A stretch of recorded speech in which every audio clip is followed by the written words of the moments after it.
We coming hard, we coming fast. Get out the way or get caught up in the blast. We coming hard, we coming fast. Get out the way or get caught up in the blast. We coming hard into battle, thought they were strong, but they rattled like an avalanche. We advance, lights go out like a shadow. Soon as it starts, then it's over. Round of applause for the closing. The opposers know exactly who we are. We coming hard.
Strong, but they rattled like an avalanche. We advance, lights go out like a shadow. Soon as it starts, then it's over. Round of applause for the closing. The opposers know exactly who we are. We coming hard.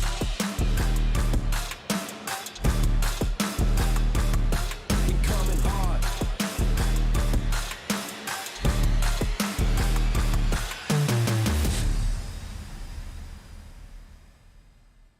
It's showtime, it's your time.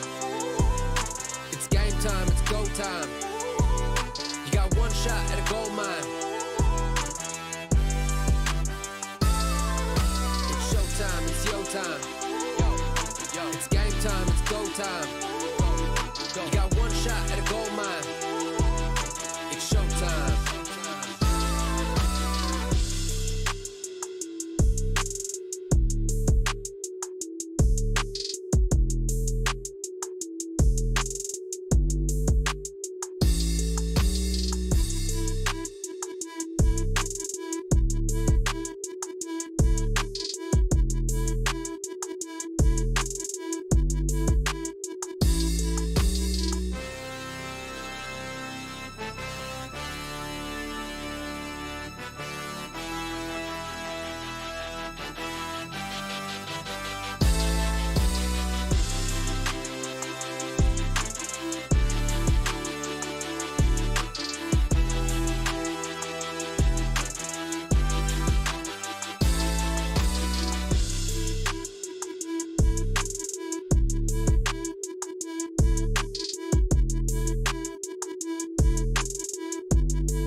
Showtime, it's your time. It's game time, it's go time. You got one shot at a gold mine. It's showtime, it's your time. It's game time, it's go time. You got one shot at a gold mine. It's showtime.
We coming hard, we coming fast.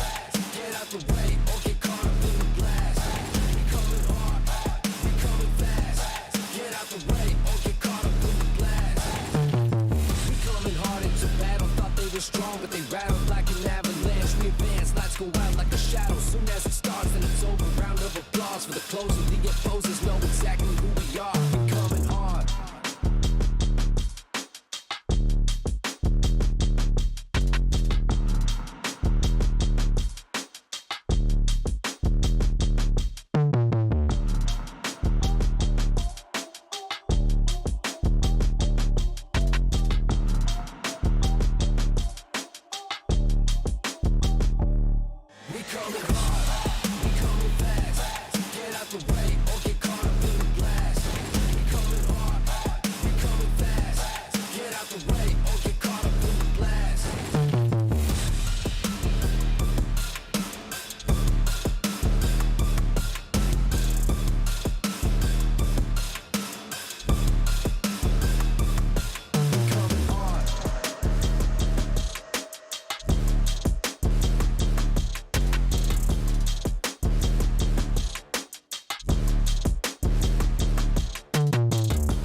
It's showtime, it's your time. It's game time, it's go time. You got one shot at a gold mine.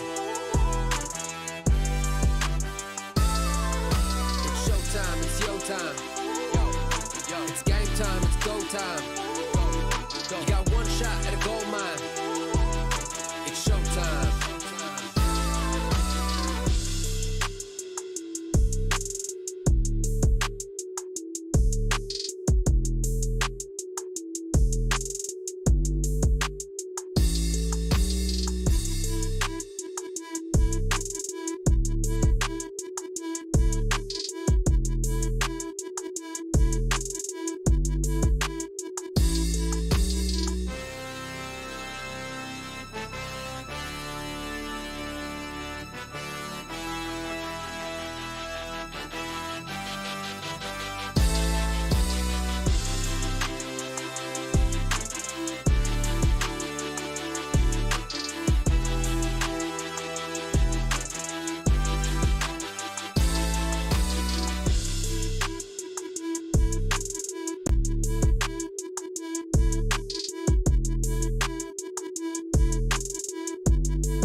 Showtime, it's your time.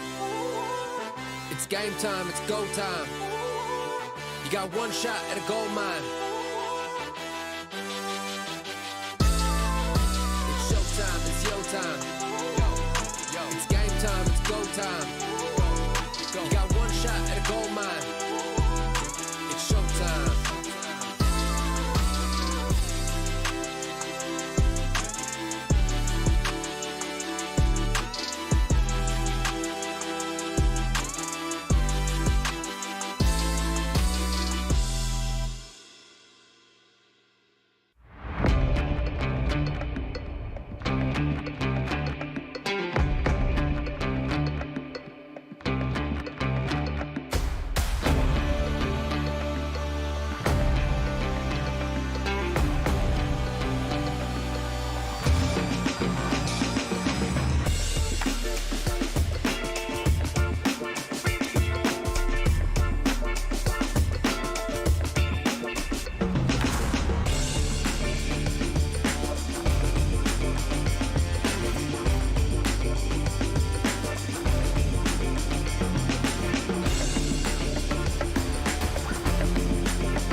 It's showtime, it's your time.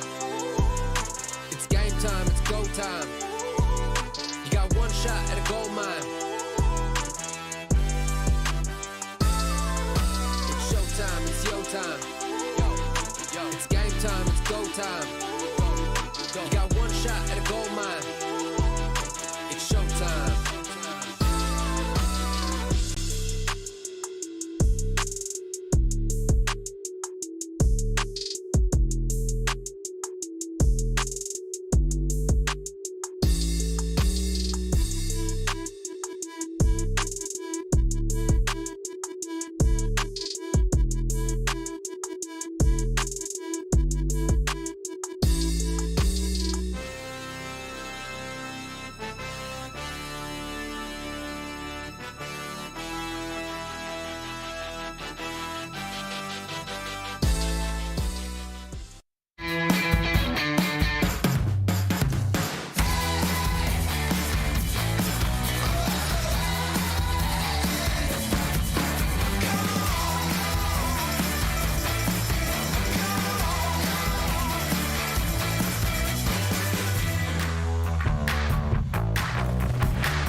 Everyone, and welcome back to a brand new player interview here for PMPL Europe Spring 2023. My name is Maxman, and today I have the chance to be joined by Beast from Unicorns of Love. Beast, thank you so much for joining me. And how are you feeling, man? How are you doing? It's been a while. I'm doing absolutely perfect. Thank you. Awesome. Great to hear it. But I'm going to go into some touchy subject for you, Beast, right away. Last year, bit of a rough season when it came to the full season for Europe, especially because a lot of CIS teams came in, the entire landscape changed. I want to know, how are your expectations set heading into this brand new season of PMPL Europe? Yeah, last season we had a lot of problems. This season it's actually even stronger because more CIS teams came in, but we are actually well prepared. We got a lot of training sessions, so we're ready for this season. Great to hear. Hyped to see how that's going to be working out heading into the season. But I mean, when it comes to mostly you and your fragging partner, there's going to be Mihi. You guys have been absolutely dominating the European region in the past, right? And I would love to know, what would be your expectations for your duo Beast with Mihi heading into this year? Is it going to be some similarities to last year, or are you going to completely overhaul how this duo and your team works this year? Oh, this year we have 2 new players. We changed our complete main roster, so it's going to be an incredible season for us, especially because Michi and me are always working perfectly in a duo, and I'm pretty sure this season is going to be perfect for us with fragging, because we're an aggressive team.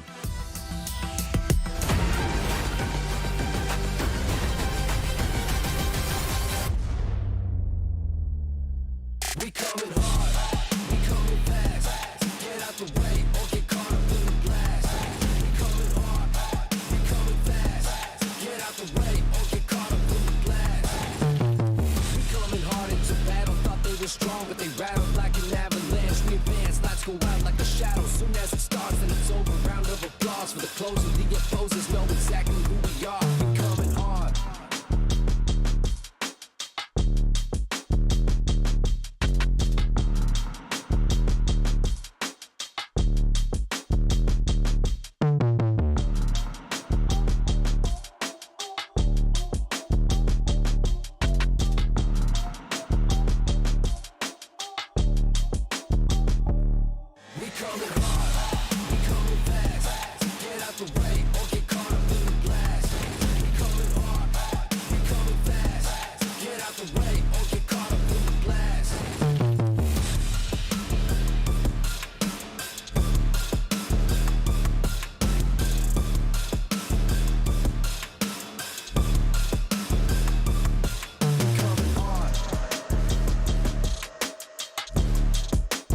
strong, but they rattle like an avalanche. We advance, lights go out like a shadow. Soon as it starts, then it's over. Round of applause for the closer. The opposers know exactly who we are. We coming hard.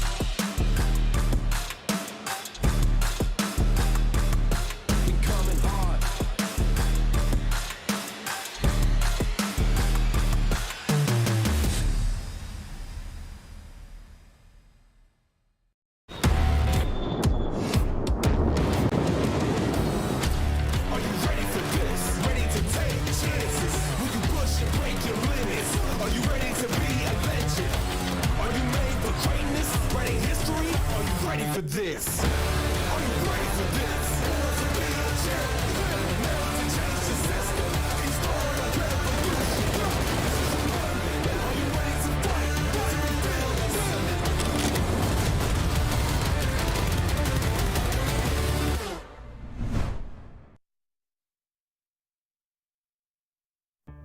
It's day number 3 here for PMPL EU 23, and the action is heating up. We have got ourselves unequivocally the best competition here that we have had so far between the teams coming in from CIS, between the Europe Originals. It is battle stations go. We have got Maxman as well here to talk about all of the action that's going to be going down. Max, it's been a good 2 days so far.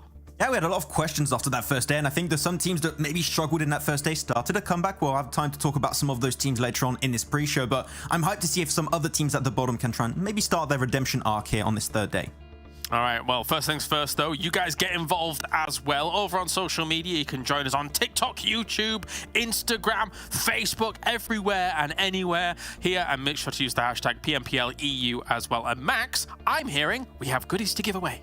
Yeah, we got some cool giveaway stuff to give away. Yeah, we've got some few skins to give away right now. And actually, we're going to be giving away the first 2 skins on Saturday. So if you go follow Esports PUBGM EU right now over on Instagram and you open your DMs, Saturday, we'll make it nice actually for you. You can choose which skin you win instead of just giving us your random skin. So you can pick it. Cool stuff. Lovely. Oh, you're so kind, Max. I appreciate that.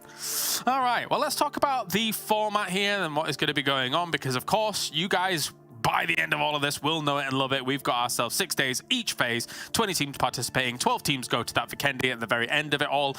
But then in the end, the truly end of 3 phases, 16 teams advance on to that grand finals here, Max. And it's not too strenuous to get top 16 out of the 20 teams here, but we have seen some teams fall by the wayside. We do have to cut just a few. Yeah, top 16 is going to be, I'd say, the easiest part for a lot of these teams. But when looking at the top 5 teams in particular, they are really going in with the new point system. Like, we'll look at it later on the leaderboards, but like the top 5 teams are also focused on the eliminations, because those chicken dinners, those placement points aren't going to be coming your way that easily anymore. So now, one way to get consistent points, even in your bad games, which is what MADBULLS has been doing recently, is just getting those eliminations. Even if you go out in 5th or 6th or 7th place, if you get 5, 6 eliminations, you're going to be up there for the long term. Or you could just be like MUERTE and get 3 wins in the last 5 games, and the other 2 games were 4th places. They're pretty ridiculous with what they've been able to do. But as you can see here, is the bonus points per phase. Now, each phase, depending on which rank you get, we're allocating you bonus points leading into the final. So it gives you that nice little leg up if you've been ultra consistent, Max. And I love this change that we made. I think it was halfway through last year or the beginning of last year, because it just rewards teams for that consistency throughout a whole month's worth of games. Yeah, and seeing how things are going so far, there's a chance that MADBULLS might be the team to once again in the finals get the most points from those bonus phase points. But yeah, and also at the end of each phase, we're going to be having some cool Vikendi, which I've watched PMPL NA yesterday, and I'm so angry they play it before us, but we'll have to wait until Sunday, but we'll get it, and that's going to be fun. Don't worry, we'll get there, Let's talk about the prize pool as well. All teams have already bagged themselves $2,000 here for even just qualifying. However, they really want to get into that finals so that they can start racking up the big change. First place will be $11,000 for that. And of course, if you're able to get those top spots as well, Max, you move on through into that European final where you get to play against Turkey and go up against the world champions, probably. Exactly. I mean, we were saying that you're going to be qualifying into the finals if you get in top 16, but if you just barely qualify, you're not in a very favorable position to be in the top 8 in the finals to then go in the championship. And as you said, after that, you got S2G, and the Turkish teams are not going to be easy to beat if you want to make it into PMWI. So barely qualifying in top 16 will not cut it. You need to be able to be at the top of the rankings pretty much all the time if you want to have what it takes to go up against the Turkish teams. Yeah, they're pretty good at the video game, I think. Pretty decent, fair. yeah. Let's take a look at the 5 games that are coming at you for today as well, because we're continuing to do the rotations. We got ourselves 2 Miramars and 2 Sanhoks for today. Not too much of a focus on Erangel to get things rolling here, but again, with Sanhok being having an inability to actually go for that heal strat out, I think teams are having to approach it slightly differently. We're seeing that impact the lobby quite a bit, but it's a cool impact because we're seeing fights and tussles to the very end, Max. Yeah, I had a talk with a few of the teams yesterday and a few of the players, and actually I was talking to Shockwave and they said they don't like Sanhok and they had a little bit of a rough time yesterday's matches. You're going to have a rough time today too, apparently. Unfortunately, with the map rotation, sometimes you're going to have double Sanhoks and you just have to deal with it. You can't have one weak battleground because otherwise with this format, that's a third of your matches pretty much down the drain. So what map is your weak point? You got to try and work on it, improve on it, and if you can do so, then you can start climbing up the rankings a little bit higher. Yeah, definitely. And some of those players have been able to climb up the rankings significantly in the past 2 days. Let's take a look at our top 5 in terms of damage and eliminations, because Zerich always at the top here at the moment, looking strong, looking powerful. MADBULLS dominating this, but MADBULLS are not alone in these categories here. It's still got Creepy going to be there from Cave, and Discrim, really impressive stuff yesterday with the Lynx AMR, I think it was, on that Erangel. He was just taking great shot after great shot, actually on Cave, so Creepy unfortunately took the blunt of that weapon. But yeah, 3 players from MADBULLS has been really impressive. The fact is not just Zerich, it's Tulika and Frozen set him up in such a strong fashion, is looking so good. We said it at the start, we had question marks as to how this team synergy would work in practice, and I think the question has been answered now, Kalaris, that it is working extremely, extremely well, and the setup for Zerich has been on point almost every game where they get themselves good results. Absolutely. It's been good to watch. And of course, yesterday at the beginning of the show, we did focus on those top 3 teams that were coming into day number 2. That hasn't changed too much in terms of the names. The only thing that's really changed is the order in which they're at the top 3. So let's cast our eyes a little further into the tables and talk about teams that have maybe done well and teams that maybe didn't do so well here in day number 2. Gladiators started things out really strong for day number 2, Max, compared to their day 1. However, Shockwave slipped a little bit in day 2 compared to their day 1. Yeah, a little bit of an unfortunate slip-off for Shockwave, but as I said, they had a little bit of a tough time with Sanhok. Hopefully, they can start working on that. You got double Sanhoks today, so we'll see if some iterations maybe have been made when it comes to rotations, how they enter the circle, etc. But Gladiators really... It was so good to see them play this way compared to day 1 because they were losing players so early in that day 1. But now 24-minute average survival time on this second day of play means they're always getting into the late game. They always got 3-4 players alive. That Miramar where they got the chicken dinner, they were not scared to push out of their comfort zone to eliminate basically 2 teams that could be a threat later on down the line. And the fact that they're just taking so much control in these games means that Gladiators really are back to the point that I think initially expected. And you can see Shockwave here at the moment. Again, this is not reflective of their overall performance. This is just kind of what we're seeing from day 2 as a whole. I think that what we saw from them in day 1 was excellent. Really good control, patient edge play, looking strong. However, day 2 didn't quite materialize for them. Whereas on the other side of things, Gladiators, we already said, Max, at the start of the tournament, kind of, even though they had that bad first day, that they are a slow starter team. They like to kind of feel out the lobby a little bit, get used to how everybody's rotating around, especially with all these new rosters and the mix-up. Especially with Kutsune leading the team right as DIGL. You know that he is going to be there just making iterations with the team when needed, and it's a team that is able to put themselves in question when things are not working out. We've seen it so many times in the past, and it is not going to be changing in this season of PMPL. And really the fact that they're just, once again, all alive at the late game, it just makes them so much scarier, and they're playing this edge sweeping gameplay, which is what they have been renowned for with this new point system. Apparently in the scrims has been working great in that second day. So I want to see, can they follow this up? The thing is, as you said, they're a slow starter team, but they're also a team all about momentum. Once they're hot, it's really hard to slow them down. Like in this game, you can see the shots they were taking. They took full advantage of that high ground position and just took full control of the entire circle. Yeah, and understanding when to take the fights is very important for them. You saw in that win on Miramar as well, a lot of conflict happening on that west side. They were just taking a few pot shots here and there, really kind of putting their foot in, causing a few wounds here and there, slowing them down, and being able to really kind of rise up the ranks. But let's actually hear from the Gladiators coming into here 2023 and see what they have to say about the tournament.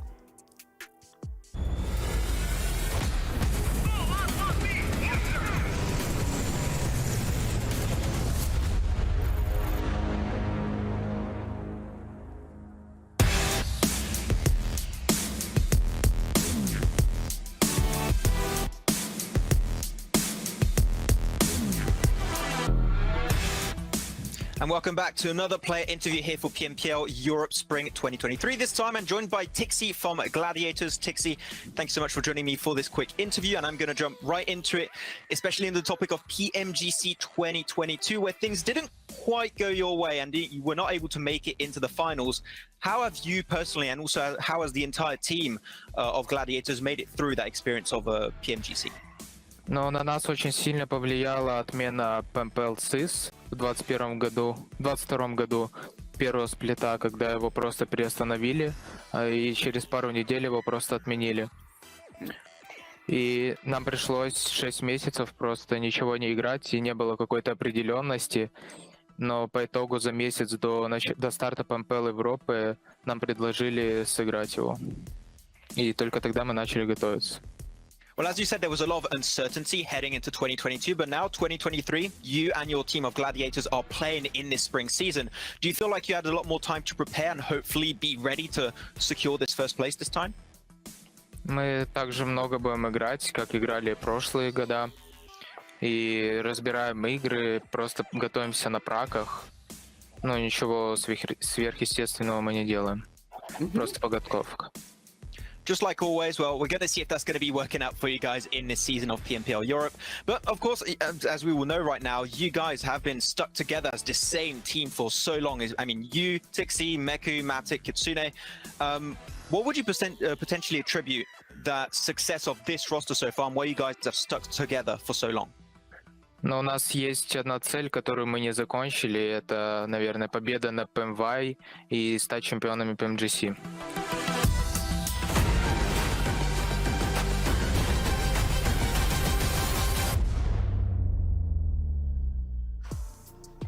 Lofty goals, but definitely a team that is very capable of making those become reality, I think is fair to say. Good job, Max, on that interview. You know what? Good job. He's the king of interviews. He does it in French, he does it in English. He knows all the languages. But anyway, let's talk as well about Cave coming up here, as they were able to get quite a few points on the board yesterday, Max. What are we thinking for Cave, especially on Sanhok? I mean, I think we were a little bit in agreement on that one, is that they got sometimes some circles, late game circles in particular, kind of gifted to them. They do have the gunplay. They're aggressive. They can get eliminations. Is what I'm trying to say. Yeah. So to back it up when they're in good position like that. So we saw that especially on their chicken dinner over on Sanhok, in a central position. They were able to gun down the opposing teams really efficiently. I want to see what happens when the circle is not on top of them, when they're actually chasing the circles. I think we had the kind of similar situation with Nexus Gaming, where we were like, okay, in circles, they can get decent positions, they can get themselves decent placement and frags.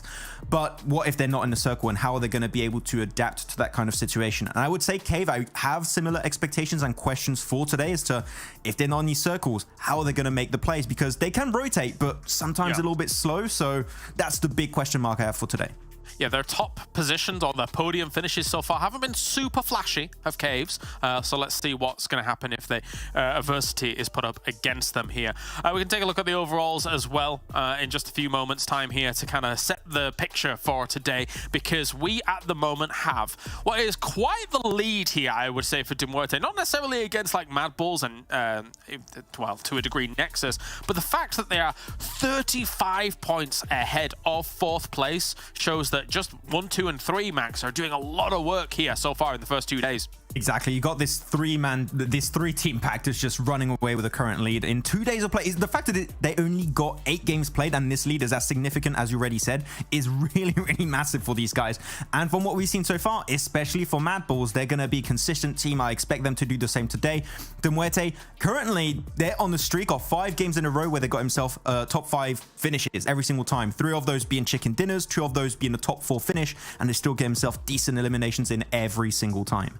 You're looking here at the 9th through 16th as well, but I do just want to allude to GameLord's position. 60 points, 48 eliminations, and 12 placement points, Max. That shows that technically, I think, I always like it when I see a team going elimination heavy to start things off, because if they can just iron that out even just a little bit more, the placement points eventually will come. So there's good hopes here for GameLord. Yeah, I had the time to talk a little bit with Victor actually after yesterday's matches, and he said that this aggressive playstyle and with the new point system is really suiting them. They're feeling very confident, very happy about this new system, and it just fits them so well. And we saw it was how they get themselves these huge elimination games. So yeah, it seems like they're just playing in the format, playing with this new point system that is following their strength, and it's been working out great so far. So I think they're just going to keep up with these kind of results. I would still like a French chicken dinner from the Game Lords, but they got themselves 2 second places, so I'll take it. It's still a good start from them.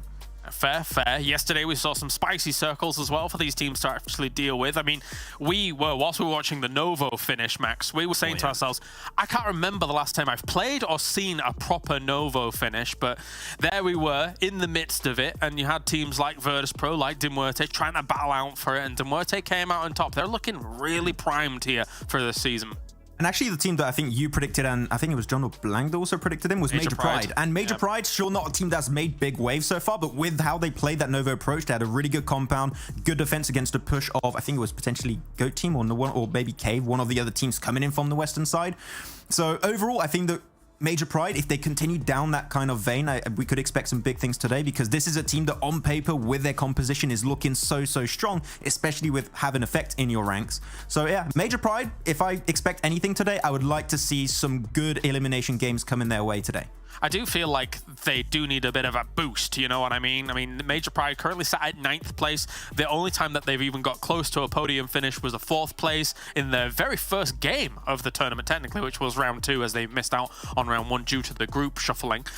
We have a 4th place with 5 eliminations. Since then, it's been kind of quiet for Major Pride, and as you say, Max, considering that they've got people like Effect on that team, it does go to show that MADBULLS has now taken Zerich, been able to properly enable him. It's not the exact same roster as MADBULLS as it previously was, but that same strategy is working for MADBULLS, whereas on Major Pride, enabling Effect is not occurring right now, and I think they need to build that up. What do you think? Yeah, I just looked at the stats, and actually their top fragging game was their first 2 games of this entire tournament was 5 eliminations, and Effect is just not set up in the same way, and I feel like it potentially is down to scrims, but also the fact that I think Zerich knows some of the players personally with who he is playing on the side of MADBULLS, so I think that does have some influence. But as you said, Effect is just not set up to the same extent he was last year, where he was MVP. Like, we know the potential of Effect, but your potential as a solo doesn't matter if the team does not set you up and you don't have that synergy like MADBULLS currently have. So we know what Effect can do on paper, but it might take a little bit of time to get to the point where Effect is currently set up like we saw in the full season of last year. Well, let's take a look at Miramar and how things go down there, because MUERTE, I feel like their snowball really began on Miramar. Even though it's very warm there, it's desert, I get it. But, you know, we've got MUERTE here in 2nd place in terms of the overall average damage done for them coming out. Nexus is blasting, apparently, on Miramar here, the previous Eastern Stars roster, basically. And, I mean, good for them. I feel like Nexus, as an organization, has been one of the biggest winners here, you know, across the past 2 days.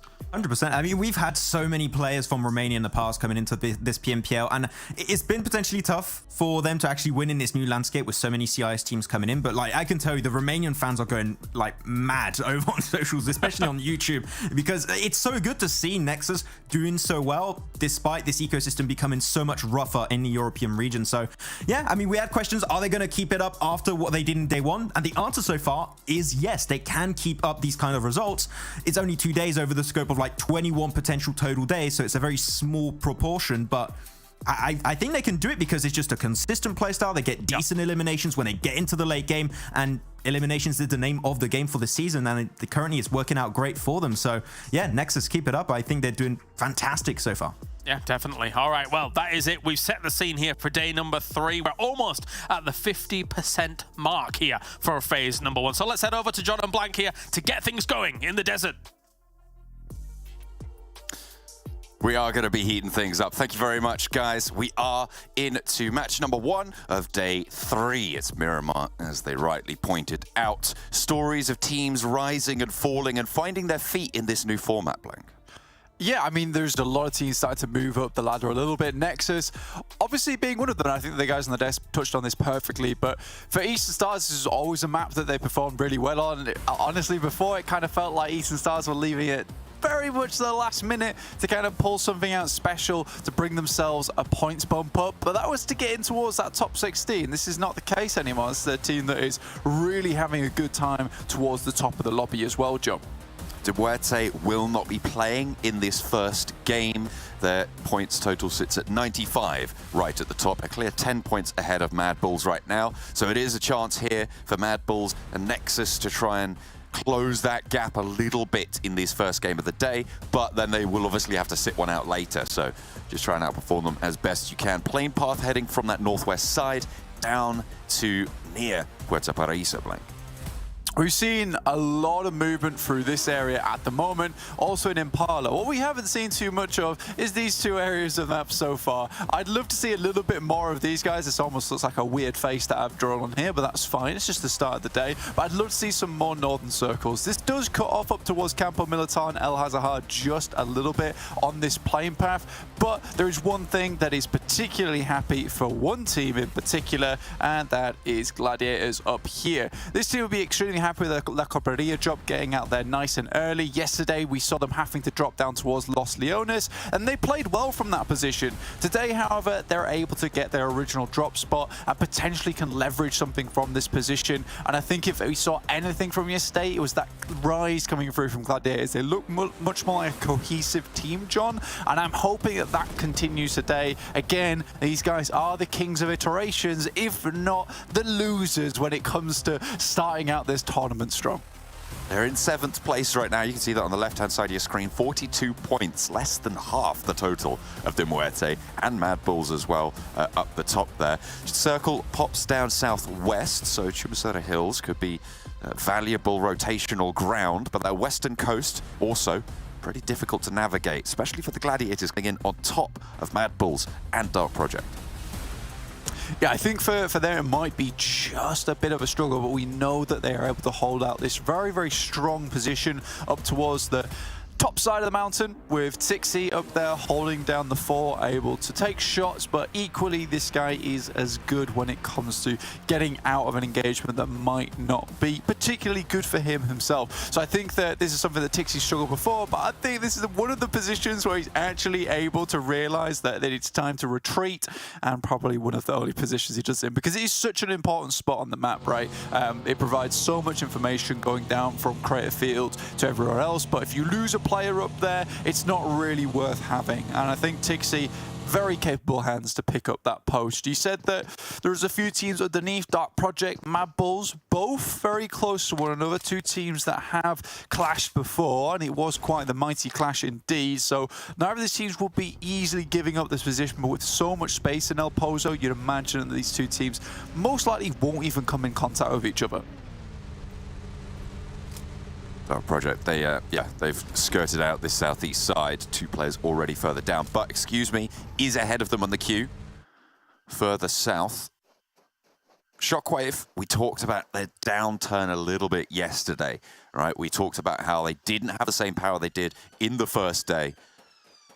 Hopefully looking to resurge today.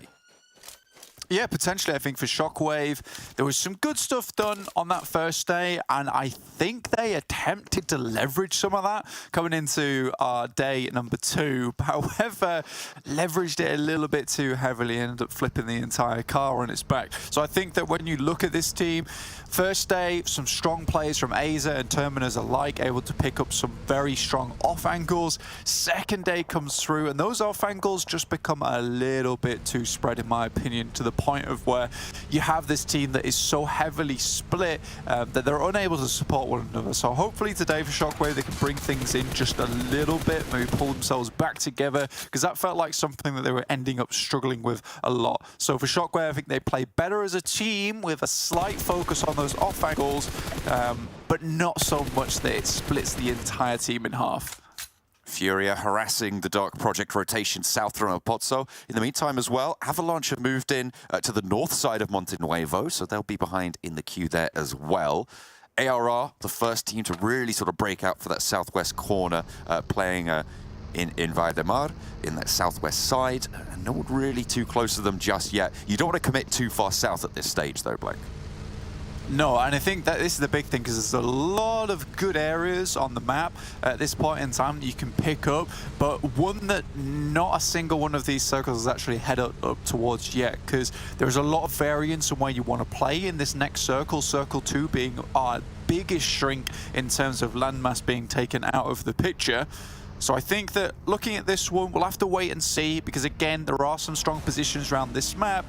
But we'll wait until we know exactly which one of those strong positions is the one that is going to bring a team towards that victory post.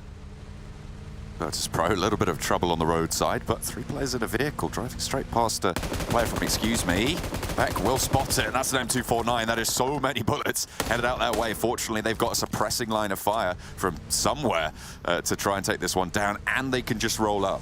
There is not really too much backup. There's a high ground position for Excuse Me, but Beck is really kind of left on this one alone. Luckily, he does have that M249 around the side. First volley of shots goes through, and they do get a good 1-2 trade, but the high ground position is good to keep Folly out of it. Blackers as well, gonna pepper the sidelines, and this is brutal against the VIRTUS.PRO squad. Excuse Me, maybe gonna take 1 knock, but Dark Project chime in with Ivaneska, taking down Havlik.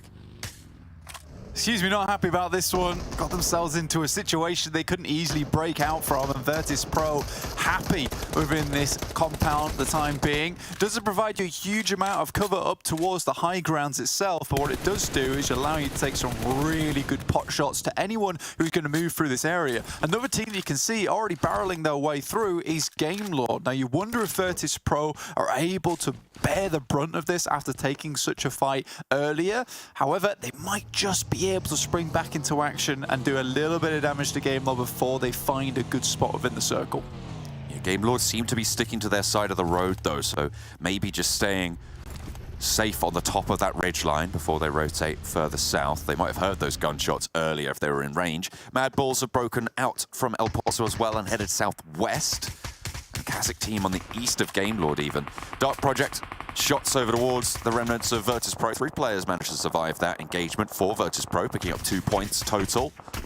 See if they can get away with it without any further punishment. M16 with the silencer just sounds very pathetic, however it does still pack quite the punch. Taking shots down towards VIRTUS.PRO as they move further down. I think that's a smart thing to do here. I mean, you know this area is going to get much more jam-packed as the game goes on. They were able to really cause problems for one of the initial teams that came skirting down through here, but for VIRTUS.PRO, they would much rather get a stronger position towards the center of the circle, giving them less variance of movement when we head towards that stage 2, when we know it shrinks a lot, as opposed to try and pick up some more of those eliminations. Although they are important, you can't get any more eliminations if you are also dead. Yeah, it tends to be pretty tricky to pull that one off. I don't think I've seen it before. Maybe one day, Blank, we'll see someone getting those posthumous eliminations, but as of yet, just too tricky. Dimension shots over towards Avalanche, right on the edge of the render distance there, it seems. Quite a long-range shot, but the vehicles will still be visible. Not too much more damage yet to come. Just trying to pop them over the top there. I don't imagine too much will come of this either way, unless they manage to get 1 or 2 knocks over onto Avalanche, but they're not probably going to be looking to crash this, given that Cave have a very, very strong central position now. Yeah, I mean, it would be one hell of a crash as well. It would be more like a cross-country crash are on the other side of it. So I think for Avalanche right now, they're in a tricky spot in the sense that Cave is never going to let them get away. Now, this is a very, very interesting circle indeed. As we look at this one, massive shrink on it as well. MADBULLS were able to skirt their way down on the most western edge, which is kind of interesting because a lot of times they would pick up that spot where Dark Project currently are playing. However, Dark Project getting there just a little bit earlier, leaving El Pozo a little bit earlier, the one that they shared. MADBULLS has taken this approach that sends them towards these compounds on the western side, but with this cliff face behind them, goodness me, this gives them such control as they don't have to worry about the 180 degree behind them, just the 180 degree in front. That cliff face actually cutting out a lot of this next circle as well, Blank. We're looking at probably 70% of the circle is in for the next bit. It'll force these teams on the east to really fight hard for these spots. Okay, Folly didn't even go down to the engagement with the Excuse Me. It was a separate rotation that VIRTUS.PRO lost a player to.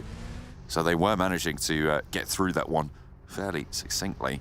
And now they find themselves very, very central on this next circle, on the eastern side of the road. Avalanche trying to take a fight with KONINA power, but it's just not going well. They've been harassed now on several fronts. And a player is close by. I don't think they are super aware of that. But either way, they're going to lose a lot here moving forwards. for Avalanche. Alicio wants a challenge, okay, has got a chance now. Around the side, gets a knock and looks for the flush as well, wants to pick up the points. Another player steps close. SLR at close range, okay, didn't have the reload on the M4 in time. Doesn't manage to land the shots and will be dispatched. Really, really well done here.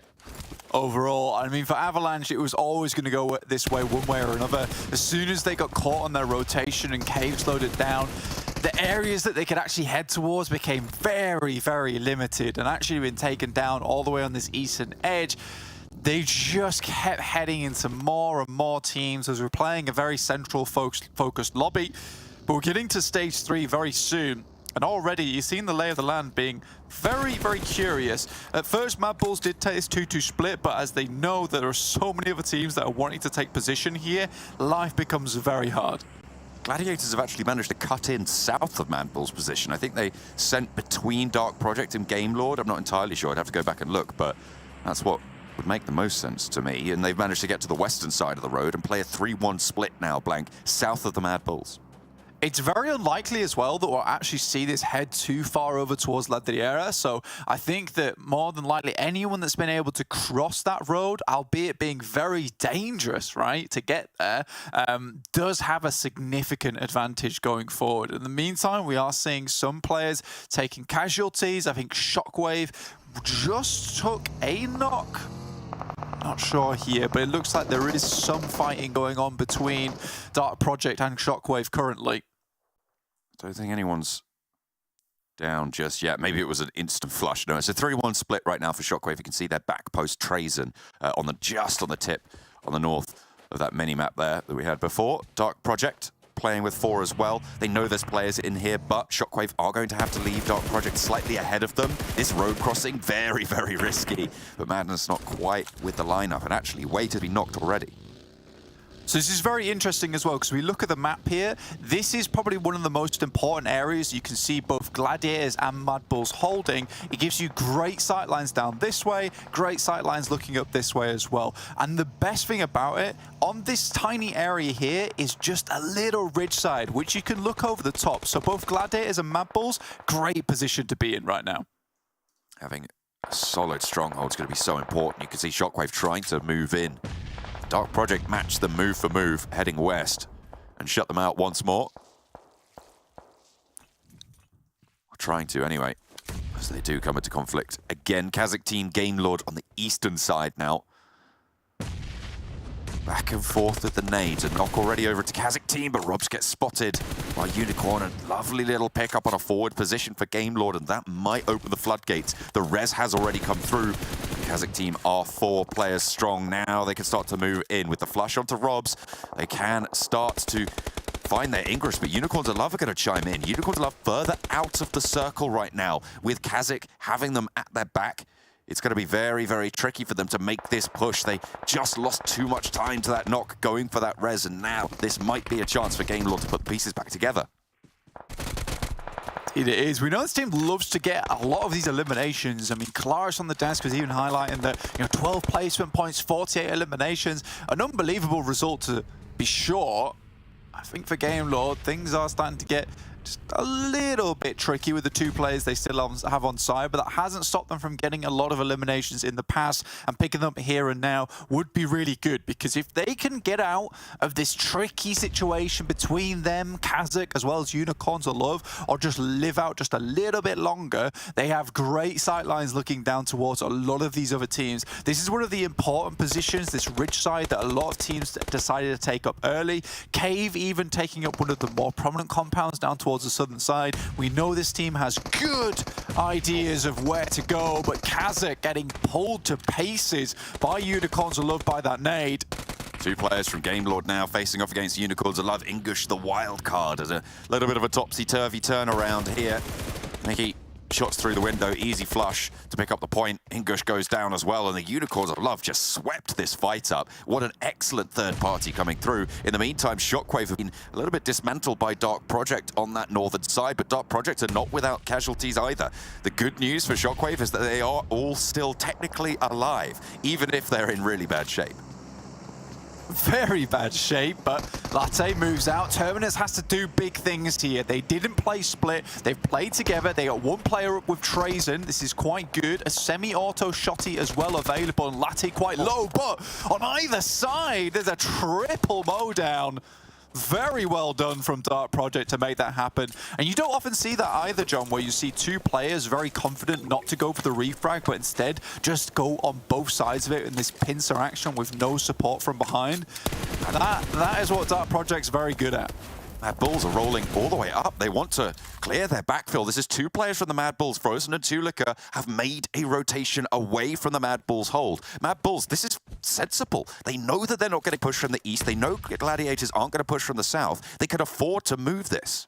Yeah, there's absolutely no reason for Gladiators to push out from that position. In fact, there's a massive hillside, the one we identified earlier, that kind of prevents those sight lines between Gladiators and MADBULLS. Now, MADBULLS aren't in the optimal spot. It's probably one of the second best in the circle, but Gladiators would be able to win this one out, as MADBULLS are under fire from teams like Unicorns of Love, who might come down towards the roadside, and teams like Dark Project assaulting from the north. So MADBULLS instantly understand they have to clear out the position. And like you say, John, it's very sensible. Getting rid of that threat early, or at least identifying that threat early, is going to give them so much more free room to work with in the end game when they desperately need it versus Gladiators. They'll have that information to add to the Rolodex. Dagestan on the south side, trying to push in. They do have a little bit more leeway in front of them, but ARR are up the hill. Try saying that 5 times fast. No. I refuse. Nexus, southeast, need to push past Cave. And again, another uphill ascent. Looks like Sly Europe are going to push close to the foothills of it as well. Cave, allow Octavian on the bike to get a little bit closer. No meds on board for Octavian, and it looks like Nexus in general pretty torn up from things. Creepy. Nade down, but doesn't really find a knock, doesn't find too much damage. Dimension seems to have been spotted. A nade from Influence does land on the mark this time around. Doran takes the knee, and Octavian wants to play a little bit closer. Pretty low on ammo as well there for Octavian on the UMP. He needs to make sure that counts. But they haven't gone for this full push. They want to stay up as 4 strong. They know without meds, it's going to be super, super hard no matter what, so you need to have everybody alive if you can. Mickey, okay, that's all the way. I thought he was crawling around, but no, that's off in the distance. That's very much off in the distance. Unicorns of Love are still holding it out, you know, just trying to scout out, get themselves a little bit of potential going forward, figure out where they need to go next. Dark Project decided to head back across the road, which is not entirely a bad decision. You know, this is a position that will give them a little bit more time in this circle. Maybe for placement points, maybe even for eliminations. This is a tricky little shift. Doesn't really go to anyone with a massive stronghold. There's so much dead ground south of Gladiators and north of ARR. This is a brilliant nade. Oh, okay. Double coming through from Latte and picks up that third. So pretty much single-handedly doing the dirty to Shockwave there. And unfortunately, Shockwave not going to have their resurgence this game. No, I mean, they picked up a strong spot as well on the other side of the road on the east, but Unicorns of Love seem to have seen just a couple of players head in there and instantly hand over the eviction notice. Trying to get Dark Project out early, playing from this position, might afford them some strong movements in the future. But again, this is exactly what MADBULLS needs to do. They need to identify this position. Gladiators has a much easier time on their hand. They don't have to do too much. They're very much covered by the spot they're in at the moment. But for MADBULLS, the work is cut out for them, preventing teams getting across this road, preventing teams taking control of the eastern side, John. Cave going blow for blow with Nexus, who managed to keep themselves up and crest the ridge with 4. One of them has been knocked, and Creepier busted down to 2. Looking for a flush, they'll pick up the point. 2 so far on the game, as 2 players from Nexus remain to be dealt with. 1 is knocked, and Keme wants to invest in this res. A drop down potentially from Influence, but spotted out by Doran, and Doran wins the trade. Nexus now 3 versus 1 after the res came through from Keme. Creepy, last standing. The last bastion for Cave, and they'll have to move fast. Nexus need to put this fight on the burner and try and finish it out as soon as possible. Heals coming through as well. They're playing it by the book and they're playing it safe, and Keme doesn't want to do so. Holds on through, pushes in, DBS in hand, and does the job.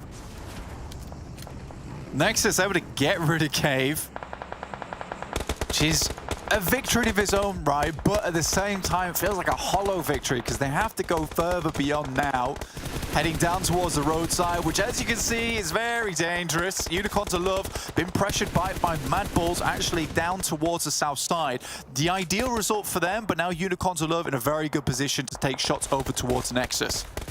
Tavian already goes down. Keme as well getting knocked. Dorid last standing for the squad.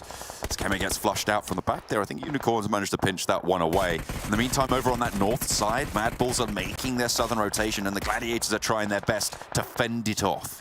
Yeah, this is ideal for MADBULLS. Again, I will say that Gladiators have a much stronger position here. The terrain favors them. However, with a 4-man advantage here of only 3 players over towards Gladiators and the fact that they've isolated this engagement between the two of them, this was the fight that they wanted. This is the one where there is a much bigger potential that will actually go for the win. I've actually predicted the Gladiators there with their 3. I like the Matic backstop split, but if he goes down, it's going to be curtains. MADBULLS want to push through. Sly Europe eliminated. On the eastern side, VIRTUS.PRO sit across the road, and they're actually chilling right now, I would say, in their position. Dagestan yet to make that move north, and when that happens, that's when they will lose all chill. Matic taking shots over towards the forwards push from MADBULLS. MADBULLS seem to have identified that they're playing a 2-1 split, and look at that, they're taking care of Matic. Yeah, this is perfect as it unfolds. They see Matic right on the edge of the blue. He gets knocked. I mean, sending up like that and giving cover behind this crate too towards the guys from Meku and Tixi. Also, the fact that they're continuing to play hard on this western edge means that, again, Gladiators are going to be the first to face if a crash does come through from that eastern side. Very much perfect play coming through from MADBULLS at the moment, all the way up and towards this engagement. They waited to the very last moment until they were absolutely sure that that compound on the eastern side was clear before they started thinking about trying to take out these players. But you can see what I mean by this terrain always favors the guys from Gladiators. Look how much free reign they have over the push coming up towards them. If they had 4 players, this might have been a different story. But MADBULLS, with the ability that they have, I just think they can push through this. Unicorns of Love, they're on 11 eliminations already, but they might be drawn short here by KONINA Power. Vash does go down. One of the Unicorns does get flushed, unfortunately, though, bringing them down to 3 players active. Noshi as well goes out, and just Miki left standing as KONINA Power prove 1 hurdle too many, but that's already a massive game for the Unicorns. Just on their elimination count alone, eliminated down in 5th. The crash on the northern side potentially coming through as Tixi and Meku get swarmed on here by the MADBULLS. Meku down first, but does get a trade. Tixi now 1 versus 3 against the best team in the lobby, ostensibly. And the Gladiators are swept aside. 6th place.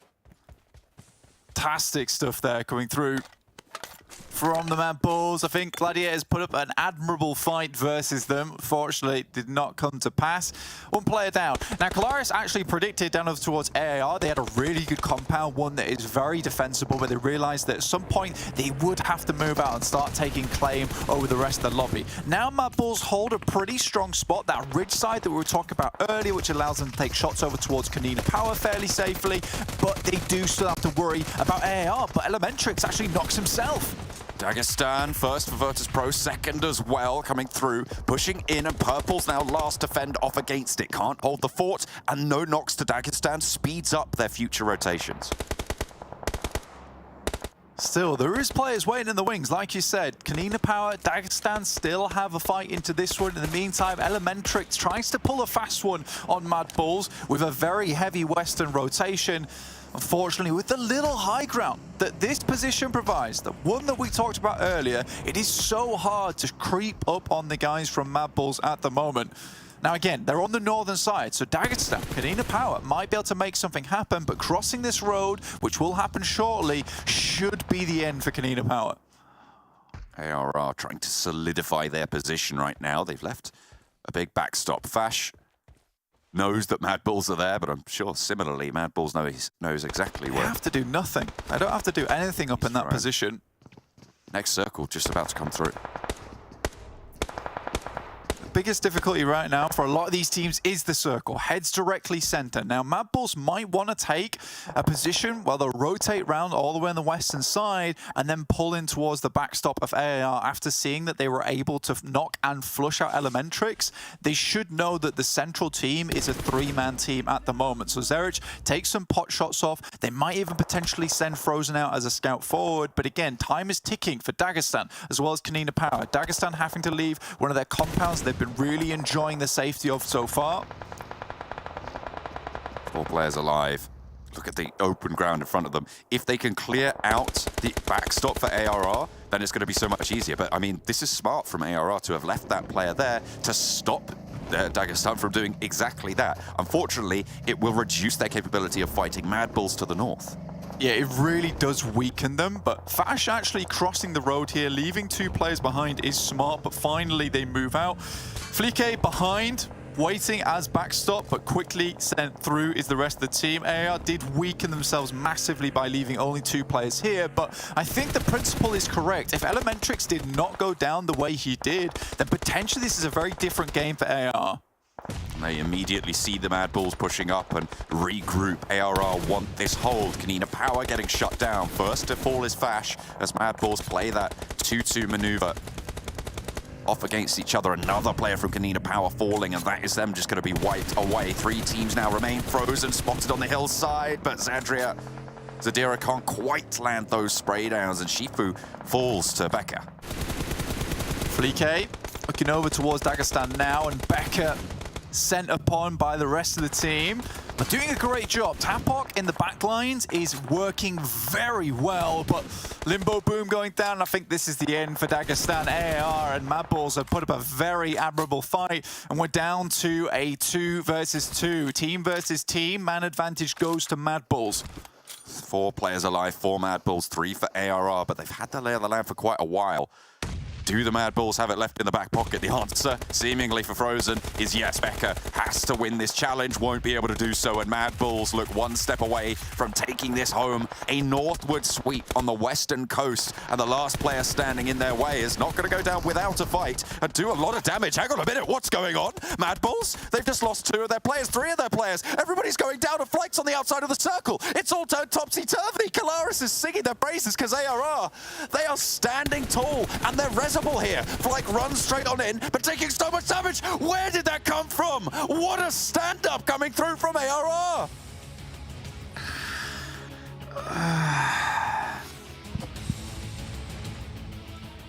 I don't... What? I predicted you guys. Against the MADBULLS. How do you do that? No, it's not even impressive. They ran out of the smokes all wielding pans versus 1 guy and forgot that although a 3-man advantage versus 1 dude is formidable, you can't all just run out with pans in PMPL. It's not how this works.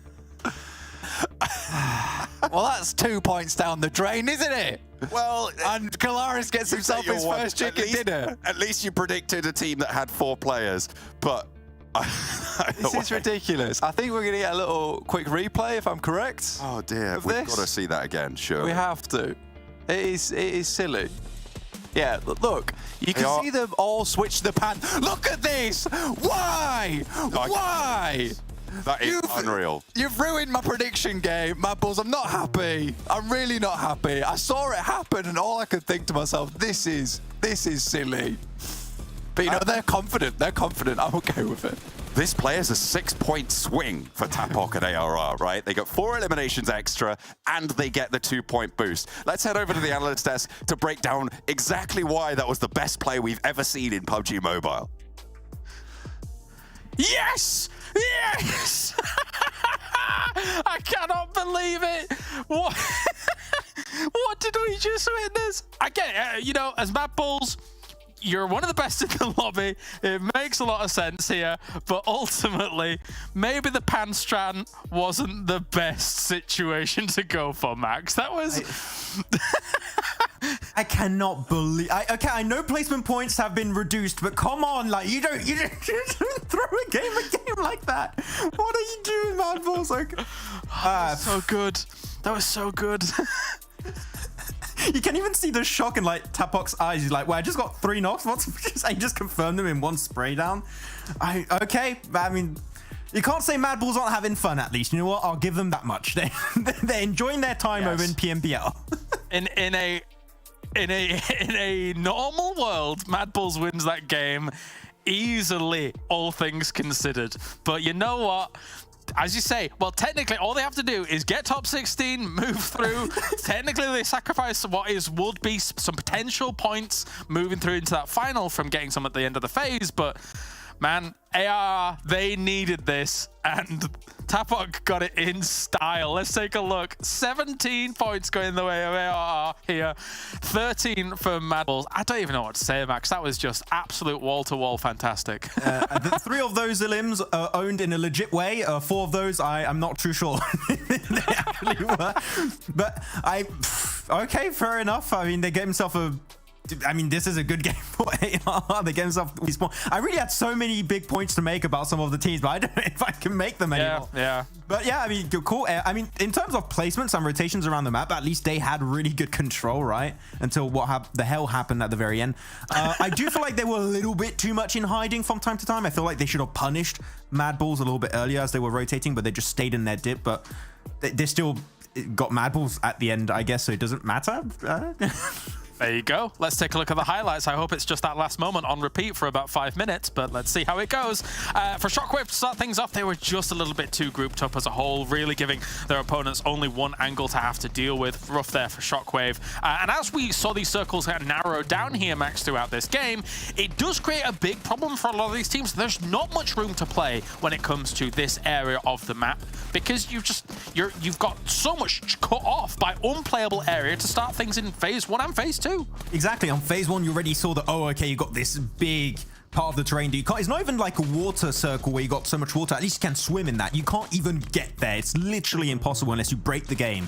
So a lot of teams just had to get these strong positions in the circle really early on, which means as you start reaching phase 4, phase 5, teams are going to start crashing. Things are going to start to get a little bit hectic as things go on. So teams had to crash, and I respect especially to Unicorns of Love. I think they had, 5 eliminations really early on, and I don't know how many they had at the end, but they were popping off this game. Yeah. And a thing that we didn't see from them so far, so they woke up a bit here. Well, there was a big game moment where they had 11 eliminations. So yes, they were popping, to say the least. As we take a look at some of the final moments here as well, I like AIR's hold of just having one person south to hold out against Dagestan. Here's the moment again, just an AK of all weapons for the spray down here against them. Tapok, what did we just witness? And here comes the attempt at a salvage, but it's not to be, Max. It's not to be.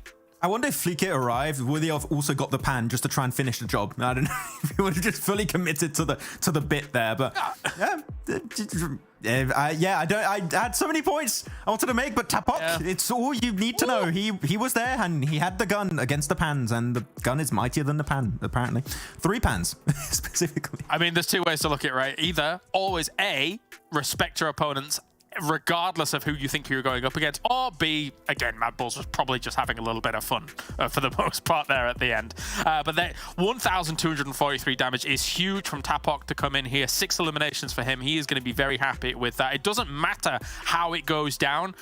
All it matters is how many points they're able to accrue from that. So ARR finding themselves a brilliant spot. This will jump them up. They were kind of languishing a little bit further down here in the overall standings here, Max. So this is going to be a big boost for them.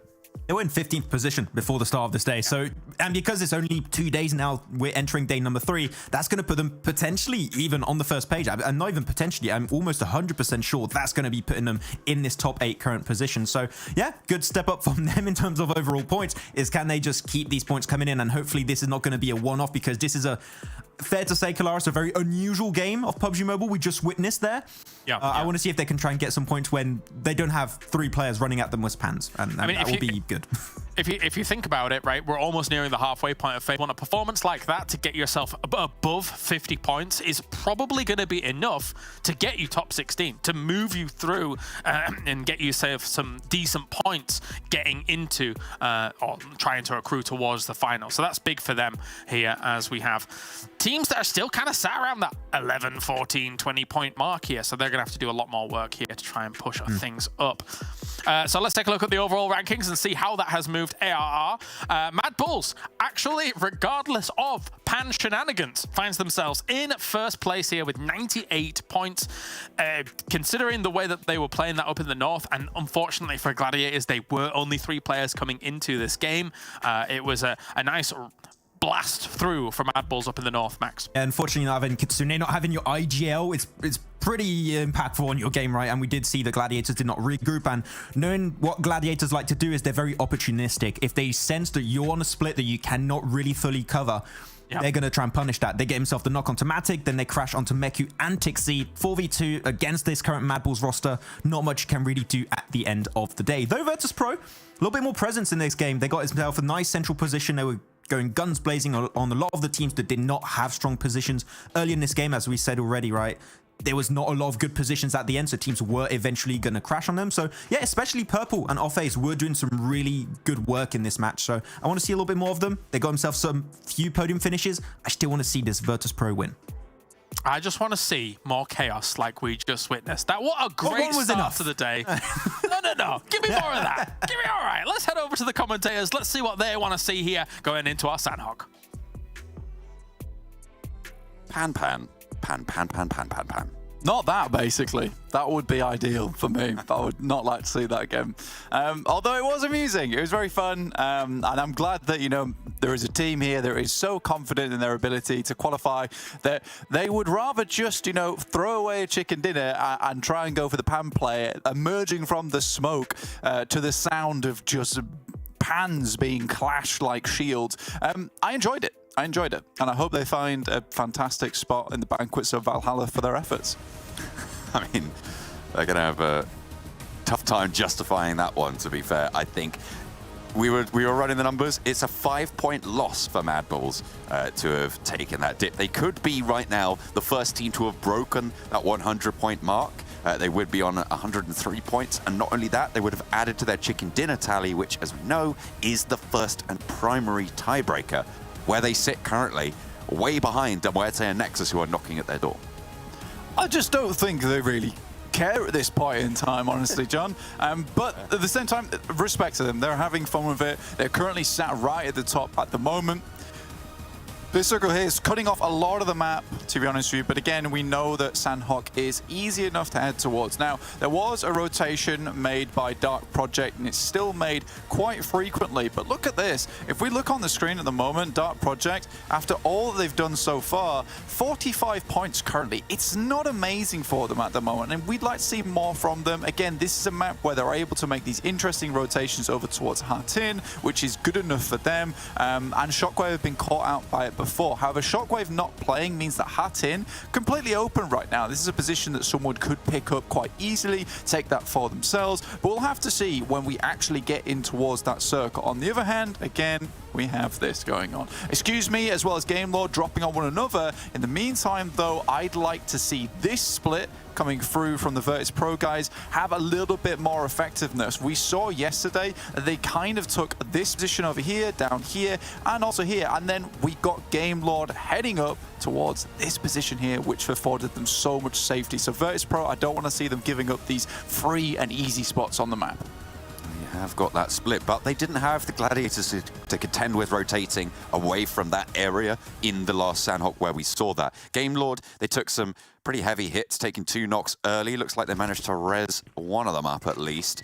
After losing just one, but excuse me, definitely on the front foot in the fight. Over on the northeast side, Avalanche and Dark Project both actually taking some casualties there as well. Looks like Avalanche, the team to have lost the most right now. They will have lost 3 of their players on that northeast side, and Dark Project actually managed to get everyone back up and kicking. In the meantime, back to boot camp. Excuse me to keep that win going. And I think this is the first scuffle we're going to see around Paradise Resort with GOAT and Team Doom. See what they can get done out of it.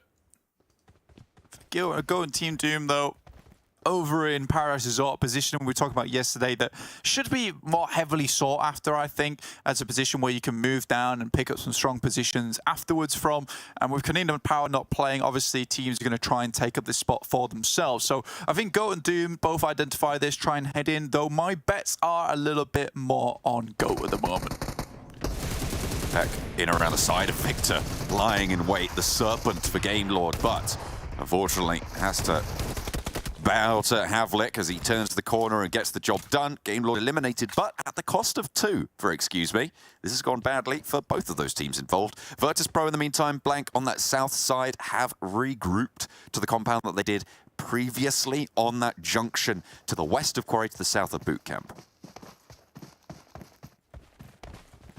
Obviously trying to take up 2 positions here. Learning from the mistake yesterday, John, I think that it is something that was very much required. It was a very similar circle too. And I think that when you get given these compounds, it's not ideal to give them up if your idea was that we're going to rotate down towards Quarry in the first place. That's something that can come later from a strong position where you might be able to pick off some eliminations as teams move out from perhaps Boot Camp, move out from perhaps down from Paradise Resort. You can pick up a lot of eliminations this way. Again, a lot of the map very open, a lot of teams relatively safe in their own spots. This doesn't have teams darted all over the place with players in odd positions. You know, you have some very clear-cut areas of the map which are owned by different teams. MADBULLS over towards Ruins and Tambang. Gladiators, the entirety of the Northwest Island for themselves. VIRTUS.PRO towards the center, and Major Pride holding up in Painan. And I think a lot of that is due to just how many teams and players have been removed in the first couple of seconds of this game.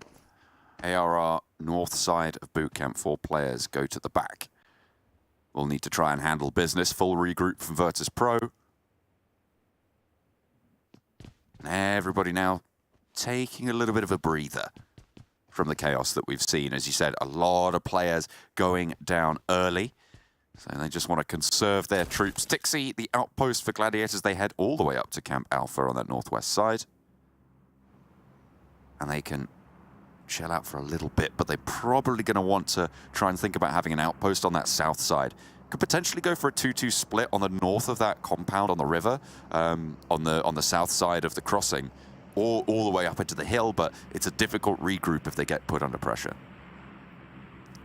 It would be slightly difficult to work with, but I think, again, with the amount of players down, I mean, you just look at the right-hand side of your screen at the moment. Game Lord out, Avalanche down to 1, excuse me, down to 2, Nexus down to 3.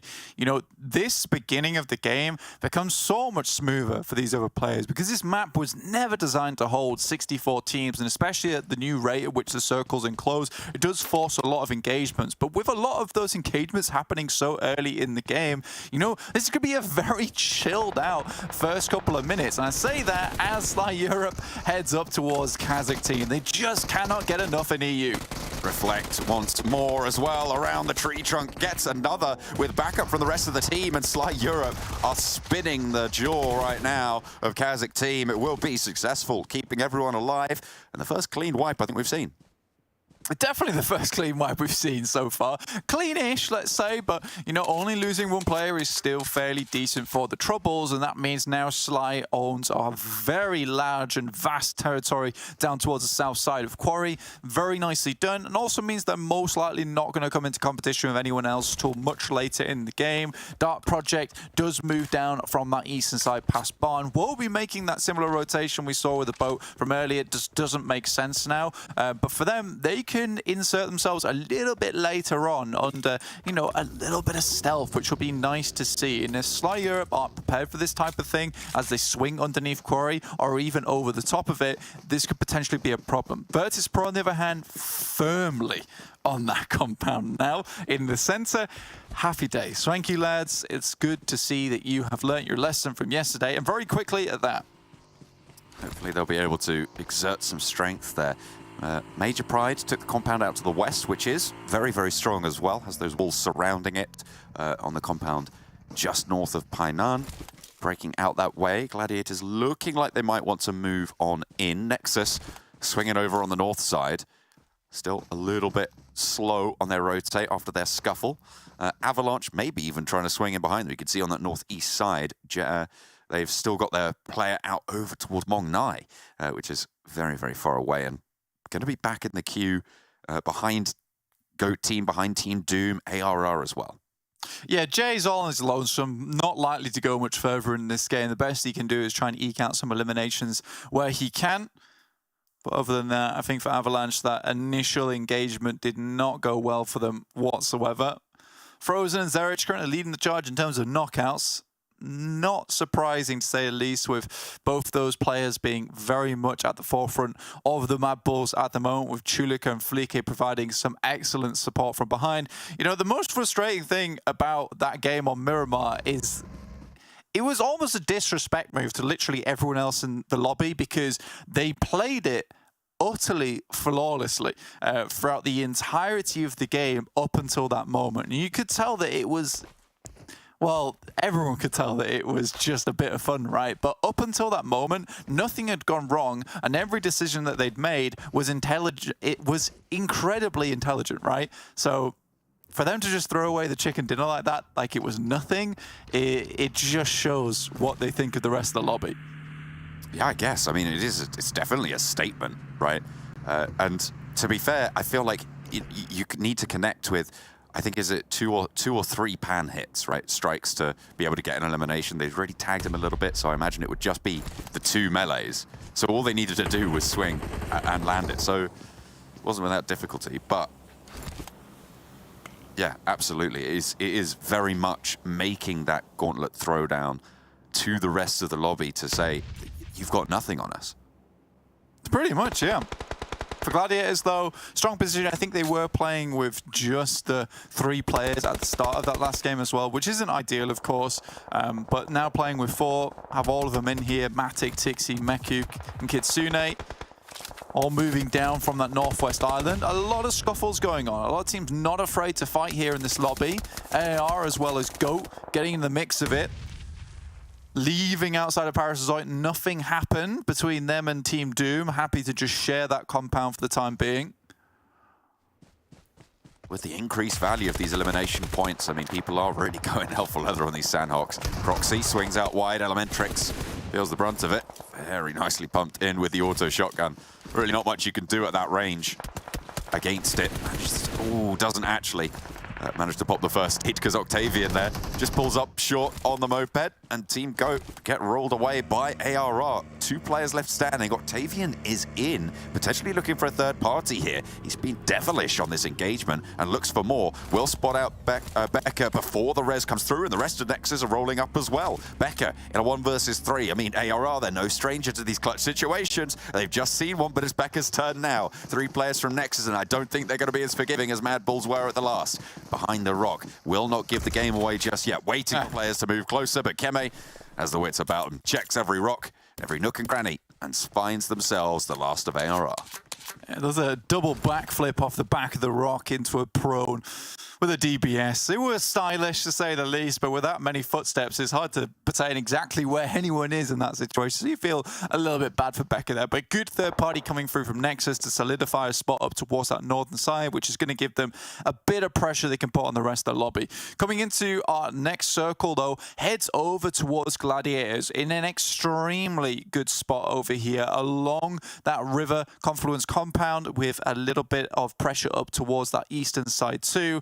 To MUERTE, going to be probably a spanner in the works here. They'll have to deal with them at some point. But MADBULLS, Major Pride, VIRTUS.PRO, Dark Project, and Cave all will have to clash against one another before they can even head up towards this position. Sly Europe find the corner effect position. And a good start to this crash.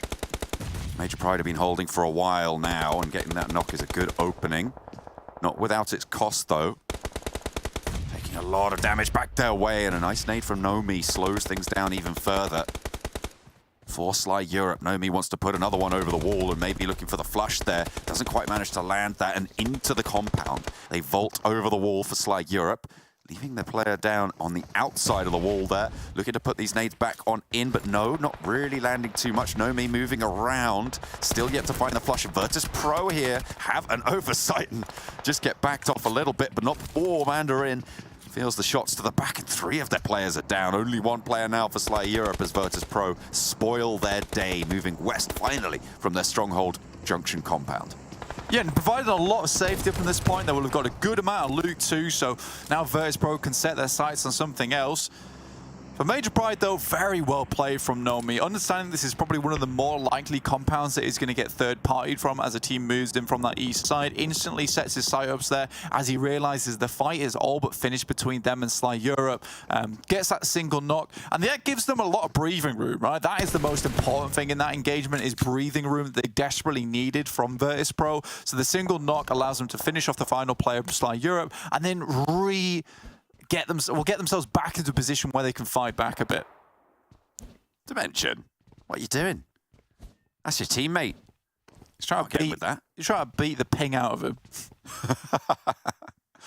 He watched MADBULLS last game. He was like, "Oh, yeah, that looks really good. I'm going to do that." Unfortunately, he's tried it on his own team. That's where your mistake was. Gonna look at some of these positions around the map, though. MADBULLS do actually hold fairly nice compound off towards the western bridge of Painan. Good 2-2 split too, gives you a fair amount of coverage around here. It's one of those positions that you can easily take the dub from, so we'll see what they can do going forward. Now, Cave is a team that we had a lot of questions about. I'm sure the desk had a lot of questions about them as well, whether this was fluke or was it just chance that they were heading towards the center of these circles, being able to pick up some good positions. See what they can get done here. From this spot down towards the center of the map again. Ooh.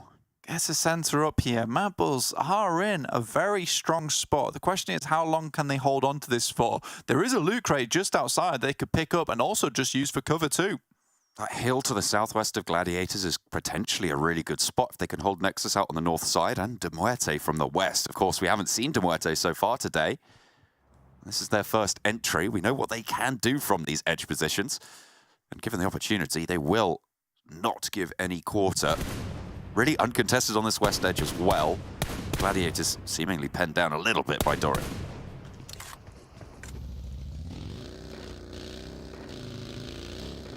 Could cause some problems. Now, MUERTE, another team that could potentially take this victory. Very strong on Sanhok, as we know they are. Could move in from that western side. Looking down towards Cave, though. Still have potential, but I think that from a spot like this, they're not really defended by a lot of other teams, and that seems to be something that Cave has used time and time again. It's other teams in front of them, other teams around them, to almost play out their game for them, as opposed to them getting really too invested in the thick of it. Nexus, though, they've had a long run. They've done very well to get this far into this game with a lot of good third parties. It's not been an easy push towards the center of the circle, but it was always going to get difficult at this point in time, John. Nexus make it across with 2, drop 1 off. Keme at the backstop. Doran keeps going. Further south and actually into the hills there. Octavian likely just going to get flushed out here. Happy has got the sightline, but the bleed and the blue zone will just envelop in the end. Keme has got the sightline. You can see our predictions flashing up, and MUERTE, MADBULLS on the split. MADBULLS holding a brilliant compound, and MUERTE looking to sweep on the western edge.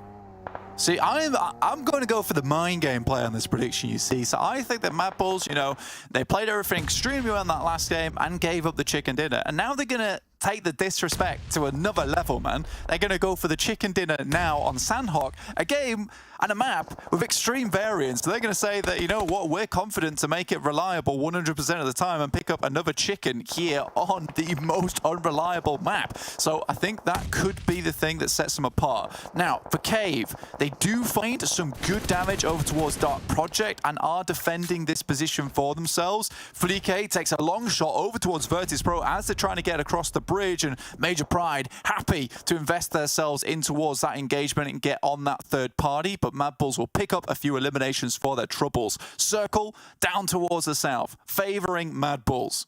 That is absolutely a MADBULLS circle there. Team Doom fell, were extinguished on the northeast side near, excuse me, who are down to 1 now after a knock and a death to the blue. Major Pride, very, very much diminished. Gladiators from the north, MUERTE from the west, Cave from the south.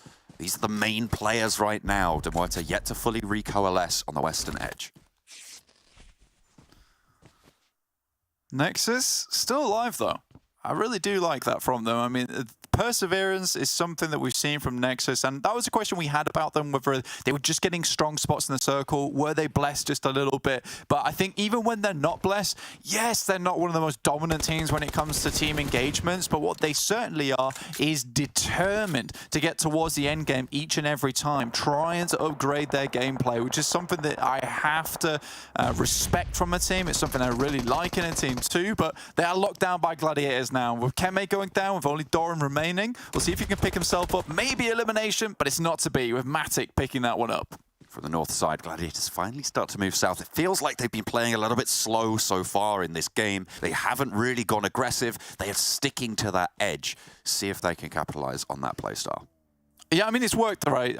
They've cleared out that northern side. It was unlikely another team would come barreling down through there, but, you know, you have to stick to your guns and play out the strategy in front of you. And luckily for them, you know, it worked out, and Nexus did come passing through, in which case they picked up a couple more eliminations and now understand the entirety of this northern edge is theirs to control, it is theirs to sweep. I'm happy already going down from MUERTE.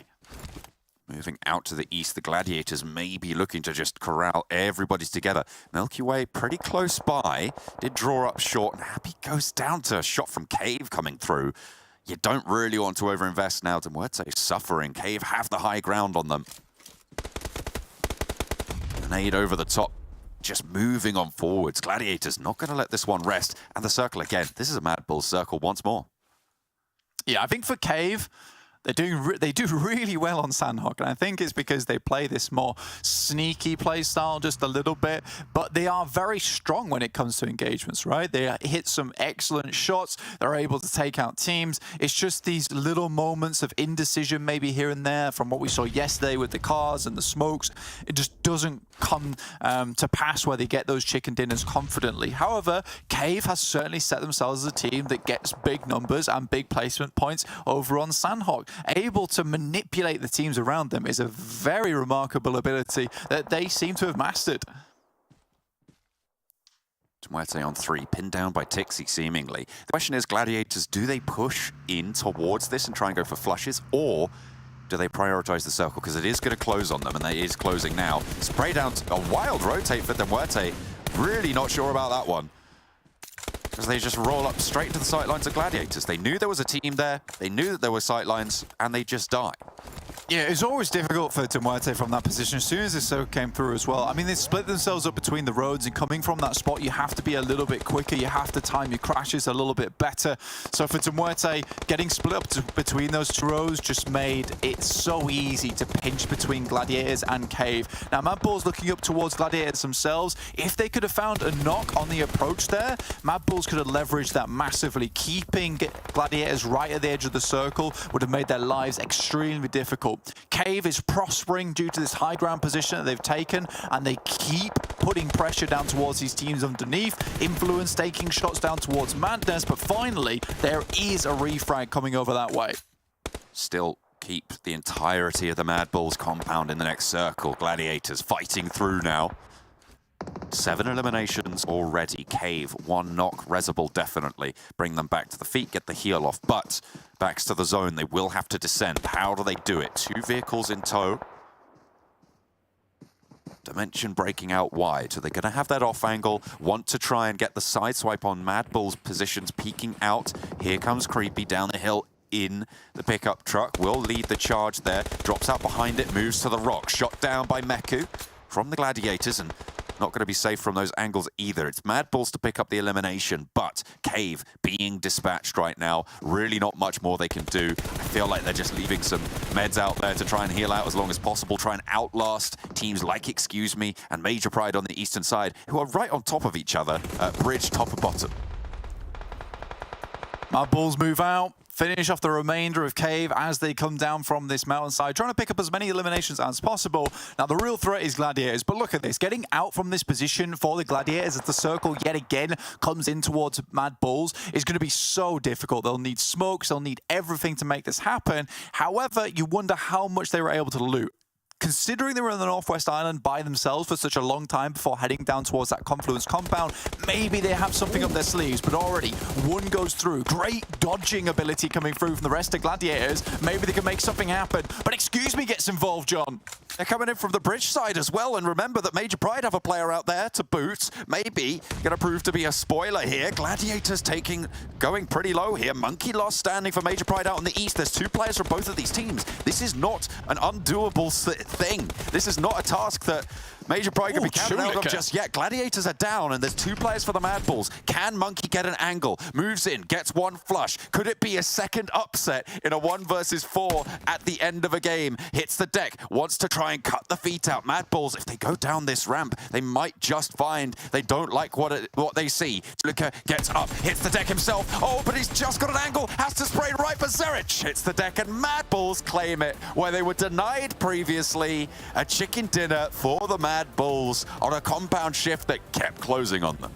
Absolutely no pans involved in this one, just cooking up a nice chicken dinner over the heat. Really, really well done, and a nice little play to finish it off as well, right? You know, you send 2 players underneath, you hear that he prones in front trying to look for the feet as they pass by. So you send 2 players underneath as one slowly moves through the floorboards on the top side, meaning that he was forced to stay prone if you want to get that second elimination over towards Zerich, in which case, you know, you just have a player jumping out on top of you. For MADBULLS, again, they're very good at this ability where, you know, you have a 3v1, a 4v2, where they could effectively displace that attention from a lot of these players where they're forced in these engagements where it is unwinnable.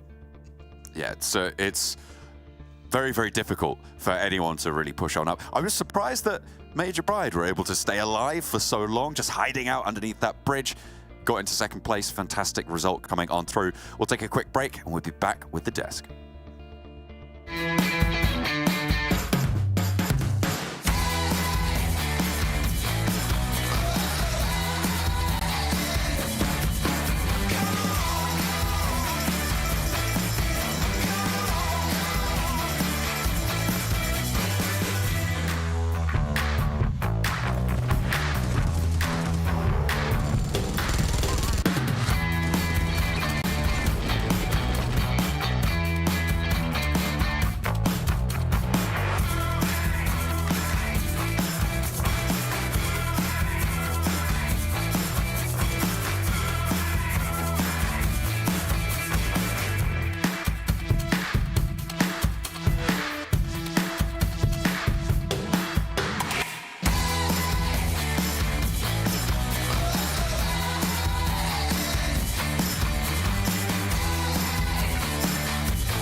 All right, guys, all the cooking utensils have been put down and it's back to business here as MADBULLS have been able to get themselves the victory here in game number 2. Arguably, though, Max, it should have been a back-to-back, but MADBULLS once again looking great. I think my biggest fear in this game was not them getting shut down by an opposing team, is them getting the pans. I'm like, oh, you don't do that again. But no, they're finally getting themselves the win. I've just checked right now. They moved from before phase 3 for that entire period of time. They went from ruins to Painan into that compound. They actually won the game. From phase 3 onwards, they didn't move an inch this entire game. The circle just kept coming their way, but at least they popped off teams that were around them. They get 9 elims for their troubles, even though it was not a very troublesome game, it seems. That's how you do it on Sanhok sometimes, I suppose. But yep, here's numbers coming on in for this Sanhok game.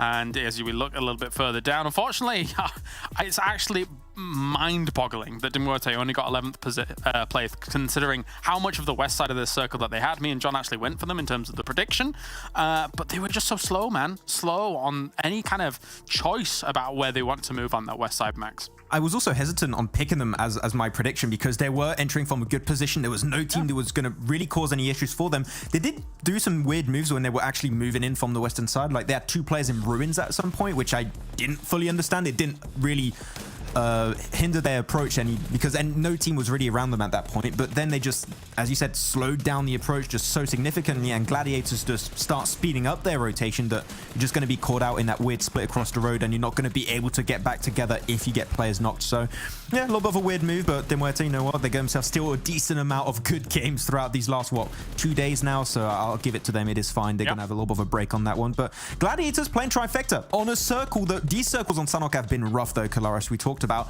Playing trifecta, it just helps you make that last second decision based on wherever the circle goes, and in this case they just made an easy transition to the southwest island. Yeah, absolutely. And as you were pointing out whilst we were watching the game as well, everyone knows that this is where Gladiators tends to pitch up. So it's difficult even to know that you can say, okay, let's crash into this spot, kind of take control of it. Because you know, chances are you're going to be going up against Gladiators, which is not exactly what these teams want to be doing. Here's MUERTE's move in on this west side. But by the time they made the decision to move in, Gladiators had a good overlook across them. And as you can see in the distance, Cave still getting far in these Sanhok games, Max. They seem to know where to go. Yeah, I mean, they're good when it comes to rotations, right? They do not struggle into getting good positions. They like to be one of the first teams to move. This is what they did this game in particular. They started moving really, really early on, and it works out for them. I think it's just like the firepower. They maybe lack a little bit at the end of the day. If they can work on that, that would be completely A-okay. But yeah, Monkey, no pans, so no easy 1v3 for you there. He tried to, at least he gave himself second place. He was solo for the longest time, actually, for Major Pride. I think he went out in phase 4 or something. So yeah, second place for all of that as a solo is definitely a big win. Oh, these really are Sanhok numbers. Look at that. Oh. I will say, though, we weren't focusing that much on them whilst we were watching the game. But excuse me, doing work, starting things off around that boot camp area, being able to work their way down towards us. And yes, they weren't able to fully bridge across that river that we see in the middle there, Max. But 10 eliminations going their way. That's some big numbers here for excuse me. Yeah, big numbers, and I think 4 of those actually came out on eliminating Game Lord inside of boot camp. So very similar to what we said about Picardo and Miramar. Game Lord and excuse me, it doesn't matter which team remains there and which team moves. It is not worth staying there for the long time because it's not like you have one Sanhok every once in a while, like in previous map rotations. Yeah. It is going to be a third of your total map pool in this PMPL. So yeah, that hot drop in boot camp definitely not been working out for Game Lord. So if I'm Game Lord, just give it up and just go for another spot. There's a lot of available positions around boot camp, so you're not going to be too far out of your comfort zone. So just, it's not worth it. We've seen a lot of circles end near there as well in the past. But anyway, Max, some call him the interview master himself here, as we're going to now head on, before we get into our next Erangel, to good old Max, man, talking to Gaming Gladiators some more here to figure out what they're up to.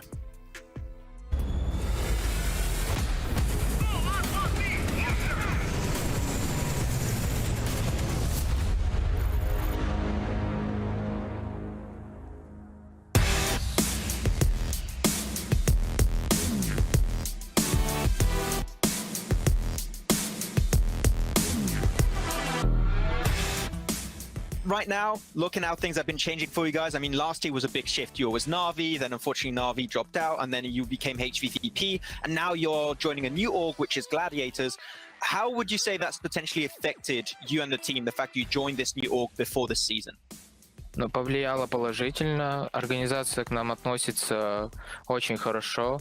Наверное, это лучшее взаимодействие с организацией, в которых когда-либо я был. Поэтому у нас все хорошо. Well, that's perfect to hear. Hopefully it's going to work out for the entirety of 2023 for you and the team, Tixi.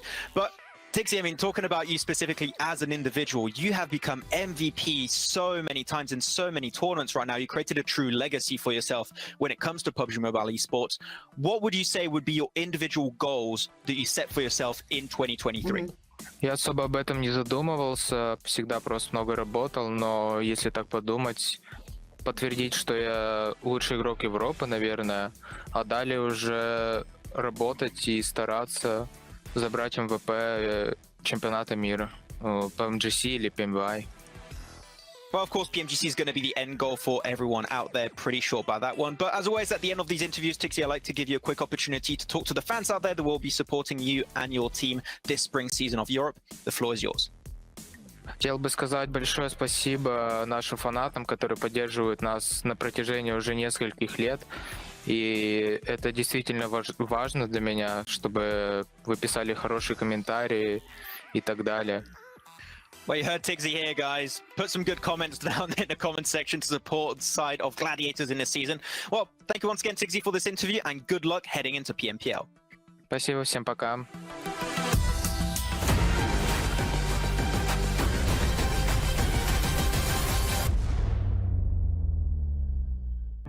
Always great to hear from Tixi here for PMPL. And now, yeah, good job, Max. You did all right as well.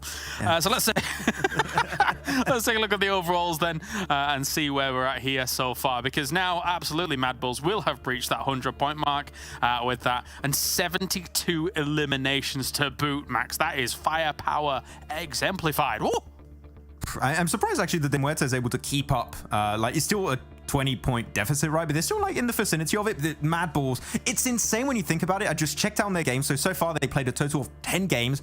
Out of those 10 games, 6 of those are top 3 podium finishes, or 2 of those, of course, being chicken dinners. They still get so many placement points, but the thing is, when they get in those late games, like almost every time, double-digit eliminations, and that's what really sets them apart and creates this massive lead for them in first place. And then we take a look at our 9th through 16th as well. Here, some teams that we still expect to have a bit of a bump up, not really doing so well just yet. SHOCKWAVE still need to get back on the horse a little bit here. 51 points after, what, scoring 40? 40-ish around in that first day. It's not been the best of days 2, and so far the start of 3 for them. But that is how the standings are here so far. Now we're going to be moving on to our only Erangel of the day. So let's move on to the grassy pastures with John and Blank once again. He loves the grassy pastures, Tazaka Lares. He's a big fan. You know, he's got a certain level. You're right. You got it sorted. So much hair. Yeah, it's misbehaving. Get a pan to it. It'll sort it right out. Disgraceful behaviour from it right now. Don't like that. It's all right. Oh, you know what? We're not on camera for very long because we've got the Erangel coming up. I know it says Miramar in the top corner, but that's lying to you. That one is Erangel coming up next for the 3rd map of the day. Everything's a lie right now. My hair's a lie. It's not real. You know, it doesn't exist. You don't exist. We're just, you know, virtual concepts at the moment, talking directly into your brain space. But we are heading over towards Erangel right now, a virtual space indeed, but also where people can win a large amount of glory, a large amount of money as well. So we'll take it very, very seriously indeed.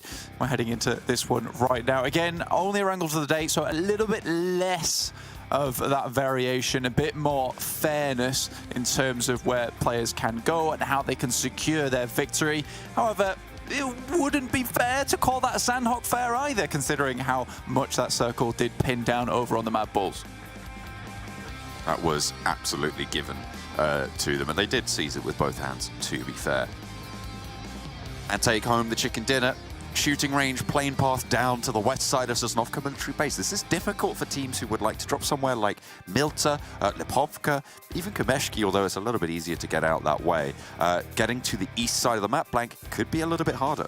Yeah, pretty nasty. I mean, this area over here, all quite difficult to head over towards. You don't really want to head over there in the first place. So Lipovka, not really open to a team like MUERTE at the moment. They could send over that way. But again, you're looking at this sort of area moving across. That is going to be quite difficult to move through. There are vehicle positions around the map down this way on all the major road points. So you're looking at positions that players could pick up vehicles from. But it's not, again, going to be ideal to get towards MUERTE Power or even Novorepnoye. So you might see a team like Major Pride dropping out fairly early here. Instead of heading down towards Novorepnoye, they're going to get mixed up towards that top side of the map. But as we know, there really hasn't been a lot of teams taking up space over here at the map anyway. So this is going to be nice and easy to play around with. Most teams can take a nice position. And more importantly than anything else, hallelujah. Gladiators can play in North George finally. They can get their foothold. And a Western Circle as well means that they're close on the road on the rotations, see where they want to go for. Normally, you're going to be looking at an Everest directional rotation for the Gladiators' position right now, moving down a little bit south from their location. The question is, at what speed do they do that? Because the Unicorns of Love are up in Zaki and will be pushing in behind them as fast as they can.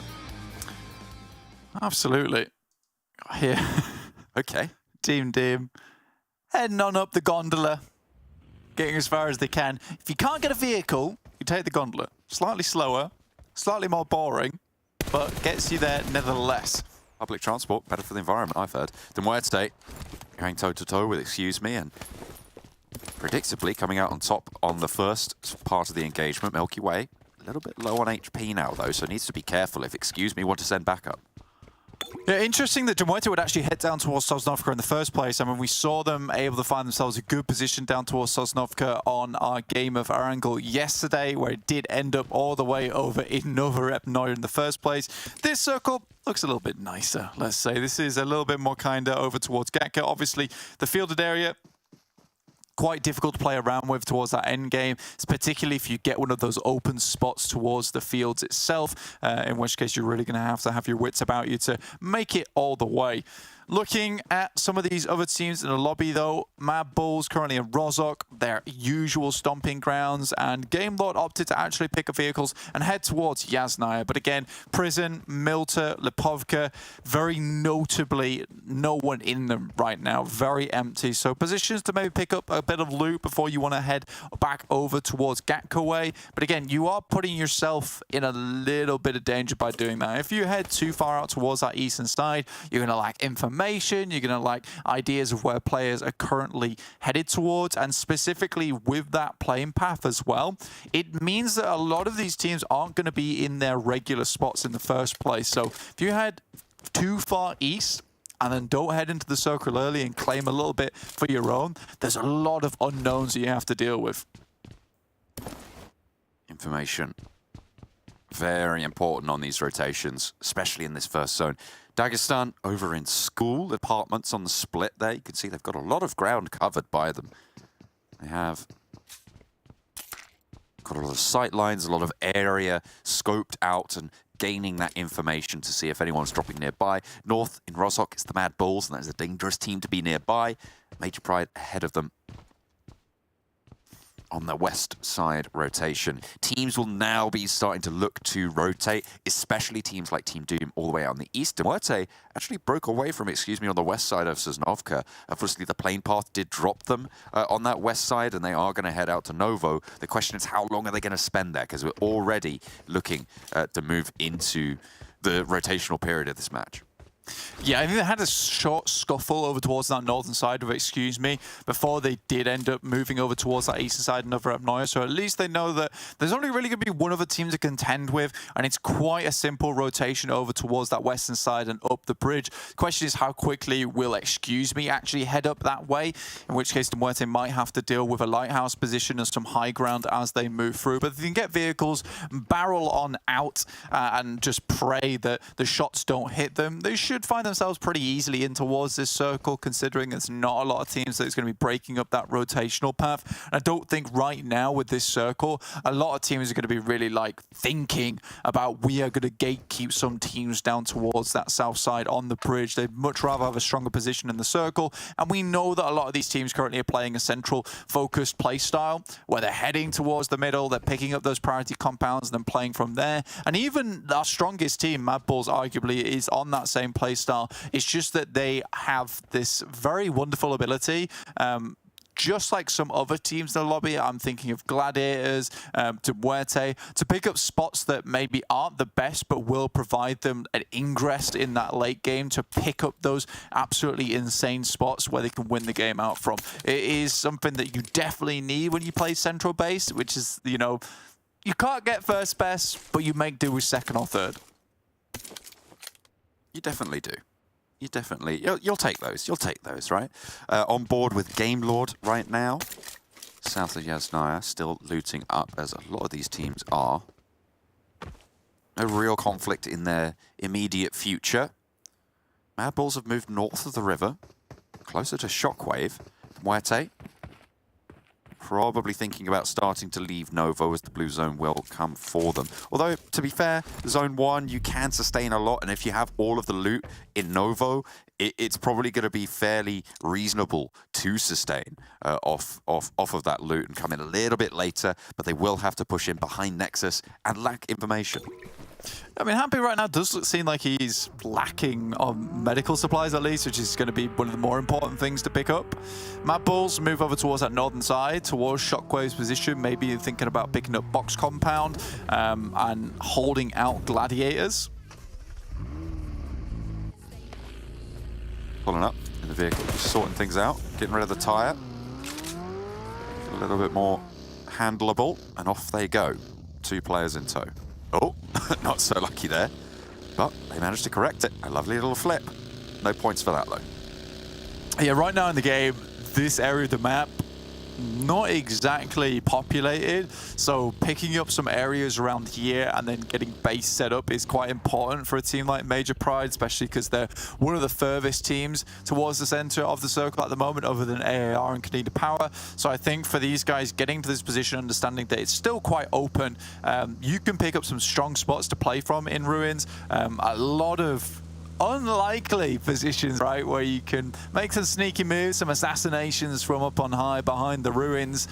So some of these teams will have to be quite careful about that. MADBULLS moving towards the north side for a second.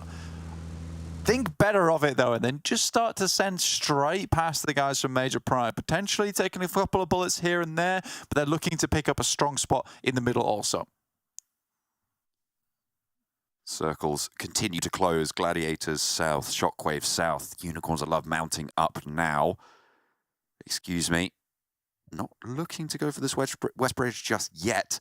And a very central shift here. Keeps Gatka in, keeps those compounds south of Everest in. And you imagine that the Gladiators are going to be pretty happy about that. They can take control of the foothills compounds there that they're close to. A very, very powerful position moving forwards. And it removes a lot of the power from the south side of the circle as well. Yeah, there's a lot of positions here that are strong, and you mentioned the foothills of Everest being one of them. And again, I would agree here. The one thing I don't like about this spot for Gladiators is they kind of always have to leave a couple of players behind towards that fielded area underneath Hospital, because you really, really don't want to get in a situation where a team like Unicorns of Love or even Shockwave move over the top of Everest and backfill you. It's one of the worst places to be in at that point in time. So Gladiators scout just a little bit, figure out where exactly everyone's playing, and then they might move into one of these compounds. But time is against some of this with this, because a lot of teams now realize that this is going to be where this circle will end up. It's the battlefield that they'll be ending on, so picking up these compounds underneath Everest, a real priority. First rundown coming on through for Shockwave as they manage to find 1 and 2 swiftly onto Major Pride, and that is going to be excellent news for them. Very clean on this take. Now 1 player left standing on Major Pride. Nomi needs to keep them going. Push themselves up as they crash bumper to bumper and sandwich a elimination in the middle of it. No, mate, down in the bush. But Shockwave, they're happy. They feel like they've done their job. Game Lord might be in to sweep up the pieces, though. Yeah, a little bit awkward there, honestly, considering that we did have Shockwave moving through and also Major Pride down to 1 player for the majority of the other game, and now again on the same kind of playing field, and I think losing that player there, I think that might be Major Pride just down now. So from what was a decent position up in Ruins, now a horrible position to be in. Just looking at people swinging pans, what's going on? It's fine. Yeah, it's just a pan fiesta. Okay. Speaking of, MADBULLS on the screen right now. They managed to move down south. Dagestan managed to get into a very strong foothills compound with Gladiators giving that one up, really. They could have chosen to go there, so they made the decision to not go too fast and away. I take very far south on the Gladiator split. KONINA Power southeast side, playing around their compound, and the foothills on the outskirts of it. Sly Europe moving in on the east edge with MUERTE potentially backfilling. MUERTE finally moving out. It looks like they actually went over that eastern bridge, which is quite interesting. And again, does work out in their favor, considering they know there's not a lot of teams around this position. And excuse me, we're down towards that western side. If they did head up towards that western bridge, potentially they come into contact with excuse me at some point in time, but instead they take the closer, move through farm. Takes a bit longer to do, but it's much safer getting those 4 members in. And we all know, and you all know at home, that honestly, when you get towards these end circles and it is a fielded area finish, you want all 4 players up. Having those extra angles is the difference between winning a game and losing a game. Because if you have someone that can refrag in a lot of these situations on fielded areas, it will be a case of having a 4v3 go down to a 2v1. And when you get to a 2v1, it is almost guaranteed that you will not win that game unless you have some stroke or a stroke of luck, or you were insanely good at the game. Or managed to pop a grenade around the side. Unfortunately, there's still a little bit more than 2 on the Unicorns of Love roster there. Beast actually dropping to a knee to get the res up onto 0. Still doable here in phase 3, and the zone won't tick hard enough to take you down instantly. Needs a bandage. Pretty lickety split though. Can't afford to waste any time. Fortunately, Team Doom have evacuated in the meantime from the northern side. Will look to move south. Goldie moves through here. I'll look for anything else at the moment. Team Doom obviously not enjoying that engagement they had with Unicorns of Love. Gladiators on a big split at the moment. Still wary about that backfill, but have a decent position to play it from. Matic has a lot of high ground. I think GOAT is probably the team that they'll be most worried about, and the fact that Matic's all in his lonesome up here could spell some real disastrous results. Playing in the east chopstick here for Sly Europe. KONINA power. Take a little bit of fire now out in the open. They managed to get the crossing on the bike and get all the way on in and actually take a knock back over towards Sly Europe. Moving fast, gonna be the secret to getting past that chopstick seemingly. A lot of damage sent in, but staying alive, very, very important. MADBULLS have taken a knock as well in a central spot. Yeah, MADBULLS taking an aggressively risky position towards the center. It's not the most amount of defense that they could afford themselves. However, what it does do is provide them some good position going forward in terms of getting towards another location where the circle might end up. So I don't mind it too much from MADBULLS, and we know that they can play these typical types of positions. For excuse me, to MUERTE, Dark Project coming in from that western side, from Sosnovka. Having a little bit of struggle now, considering they have to move through a lot of teams, and MUERTE is at real risk of being backfilled by 2 teams in Dark Project as well, excuse me. But I think both these teams quite comfortable to just sit where their compounds currently lie. North side, Team Doom eliminated by the Unicorns of Love. Or the remnants thereof. 2 players left standing for the squad. Lovely bit of nade work to thin the troops. Dagestan still playing on the compound on the north side. And a bit of a fraught, tense situation on this south end as well. Blank team, GOAT team on the west have got Matic in front of them. And that's a very isolated position. Matic needs some backup or needs to get out of there fairly soon. Chopstick's still in here. Sly Europe holding on to that one. So I think for them, another team would most likely want to occupy position in Chopsticks with them. That seems to be Shockwave, who's picked up that one. So these 2 teams will be in contest with one another, perhaps not right now. Seeing that Sly Europe's down towards that southeast edge, Shockwave opts to take up on the northwest. Gives a lot more agency going forward as well to try and pick up some eliminations. Also been protected by Sly Europe in a certain way. Unicorns of Love though get dispatched quite quickly by Dagestan. They barreled through Doom, but couldn't quite do the same with Dagestan. North side, 3 players active for Dagestan. GOAT team still very close to Matic. They are giving him a lot more credence than potentially he deserves. And now they just naded him out. Matic, I don't know why he didn't leave this position earlier or why they didn't regroup on it. He's got that buggy there. You can see it down the hill. And they just lose a player on the Gladiators. I mean, I said this earlier that, you know, that position would spell disaster, and it certainly has with GOAT actually moving up on it. Doesn't provide you a huge amount of cover. It's more of a scouting position. And I think with all the effort that Gladiators put into actually holding off a backfill up towards this western side of the map, the fact that they didn't really fully engage on that in terms of checking out that western side, not trying to scout so much up towards that east and just put more focus on keeping taking teams out on the west before moving in. That really did lead to the downfall there with Matic going down. So Gladiators down to 3, which seems to be a regular occurrence now, not able to get towards those end games as 4 players. That will put a spanner in the works for them. Definitely going to make things trickier, but they're going to move forwards undeterred. See where they opt to crash for, because there's not really too many unoccupied spots anymore. Shockwave may be the first team to receive in their little circle of hell, and in fact, Tixi sails wide. They are diverted. Unfortunately, the MADBULLS spot out Mecha at the back. The Gladiators will have their back player flushed. Tixi knocked by Sly Europe. Kitsune now last standing, crashes straight into where Dagestan were playing. No, diverts and actually goes along the side of the chopstick there. Finally picked up, and Shockwave get the loss. They throw themselves onto the fire and get burned. Victor taking a couple of shots that way. Not much more found from that position. Game Lord really haven't had a massive shout in today. Still keeping up appearances though in 5th place, 63 points, but almost double that is first place of 118 with MADBULLS. But again, that is a massive outlier. We really aren't seeing many teams reach the same heights as MUERTE and MADBULLS at the moment. So a lot of these points down towards the bottom, and a lot of these positions extremely malleable, which will be massively interesting as we head into our next 3 days of play, which will be happening just after our break day tomorrow.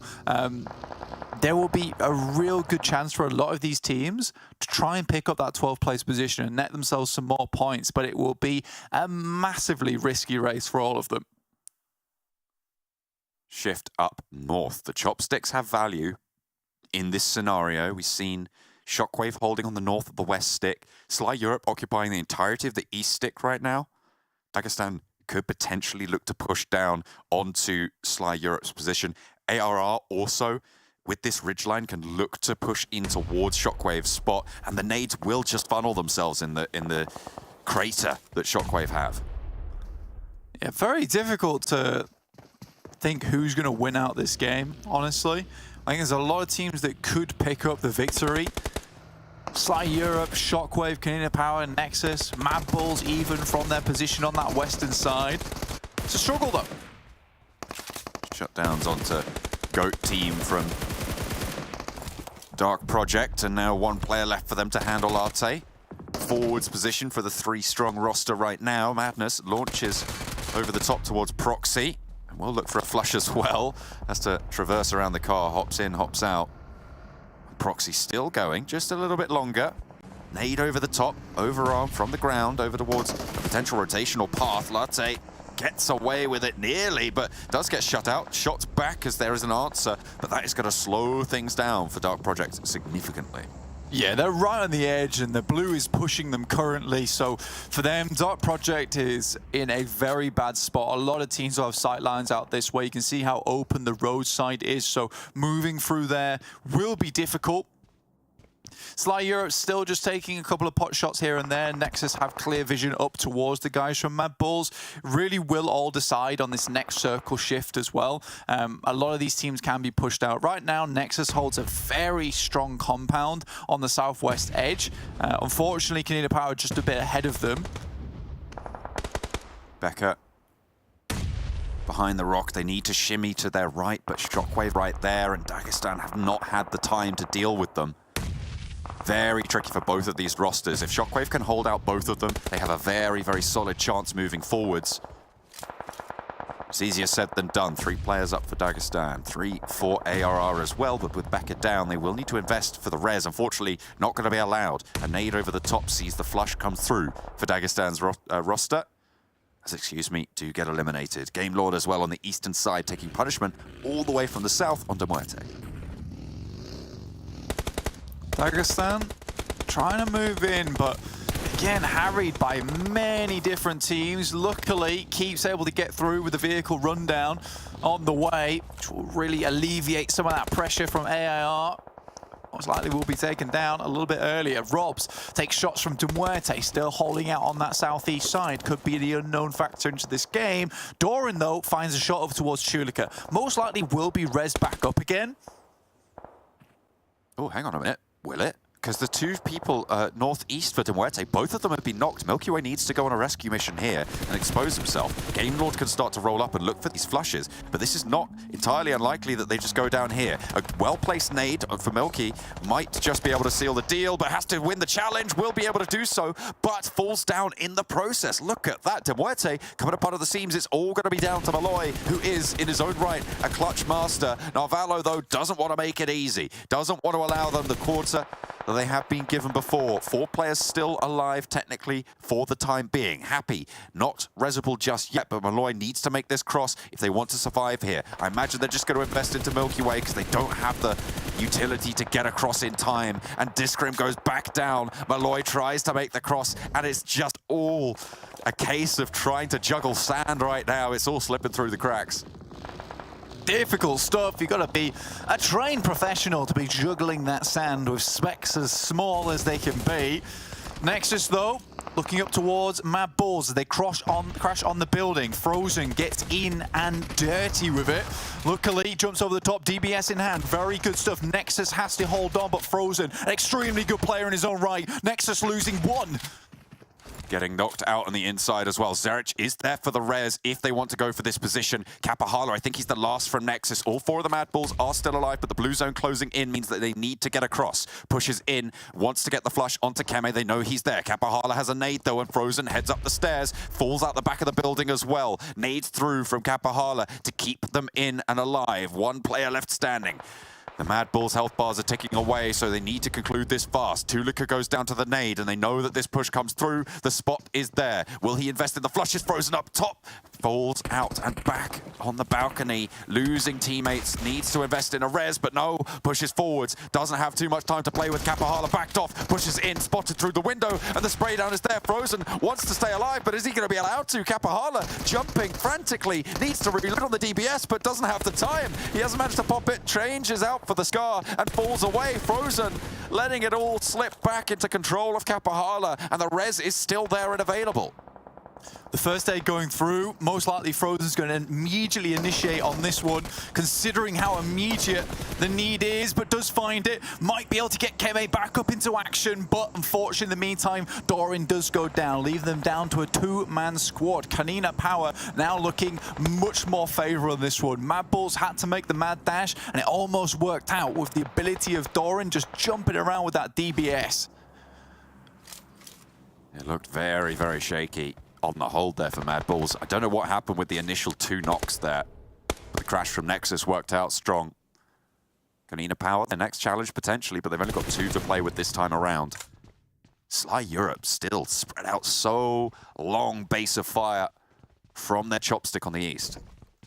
For Nexus, really the difficulty now is actually get up towards this next compound in front of them. With the vehicles, they can just about do it, and they will be in the circle, but moving from here will be difficult. They'll just have to use KONINA Power almost as these bodyguards, and they're unlikely to leave their compound either. So I think that there can be just this almost parasitic, you know, communion between these 2 teams, in which case Nexus will be happy that KONINA Power keep them safe, but with that next circle, they're forced to move again. It might be a case they'll have to zoom out towards that south side and then just head for the ground, just prone and hope to hell they live this one out for a little bit longer.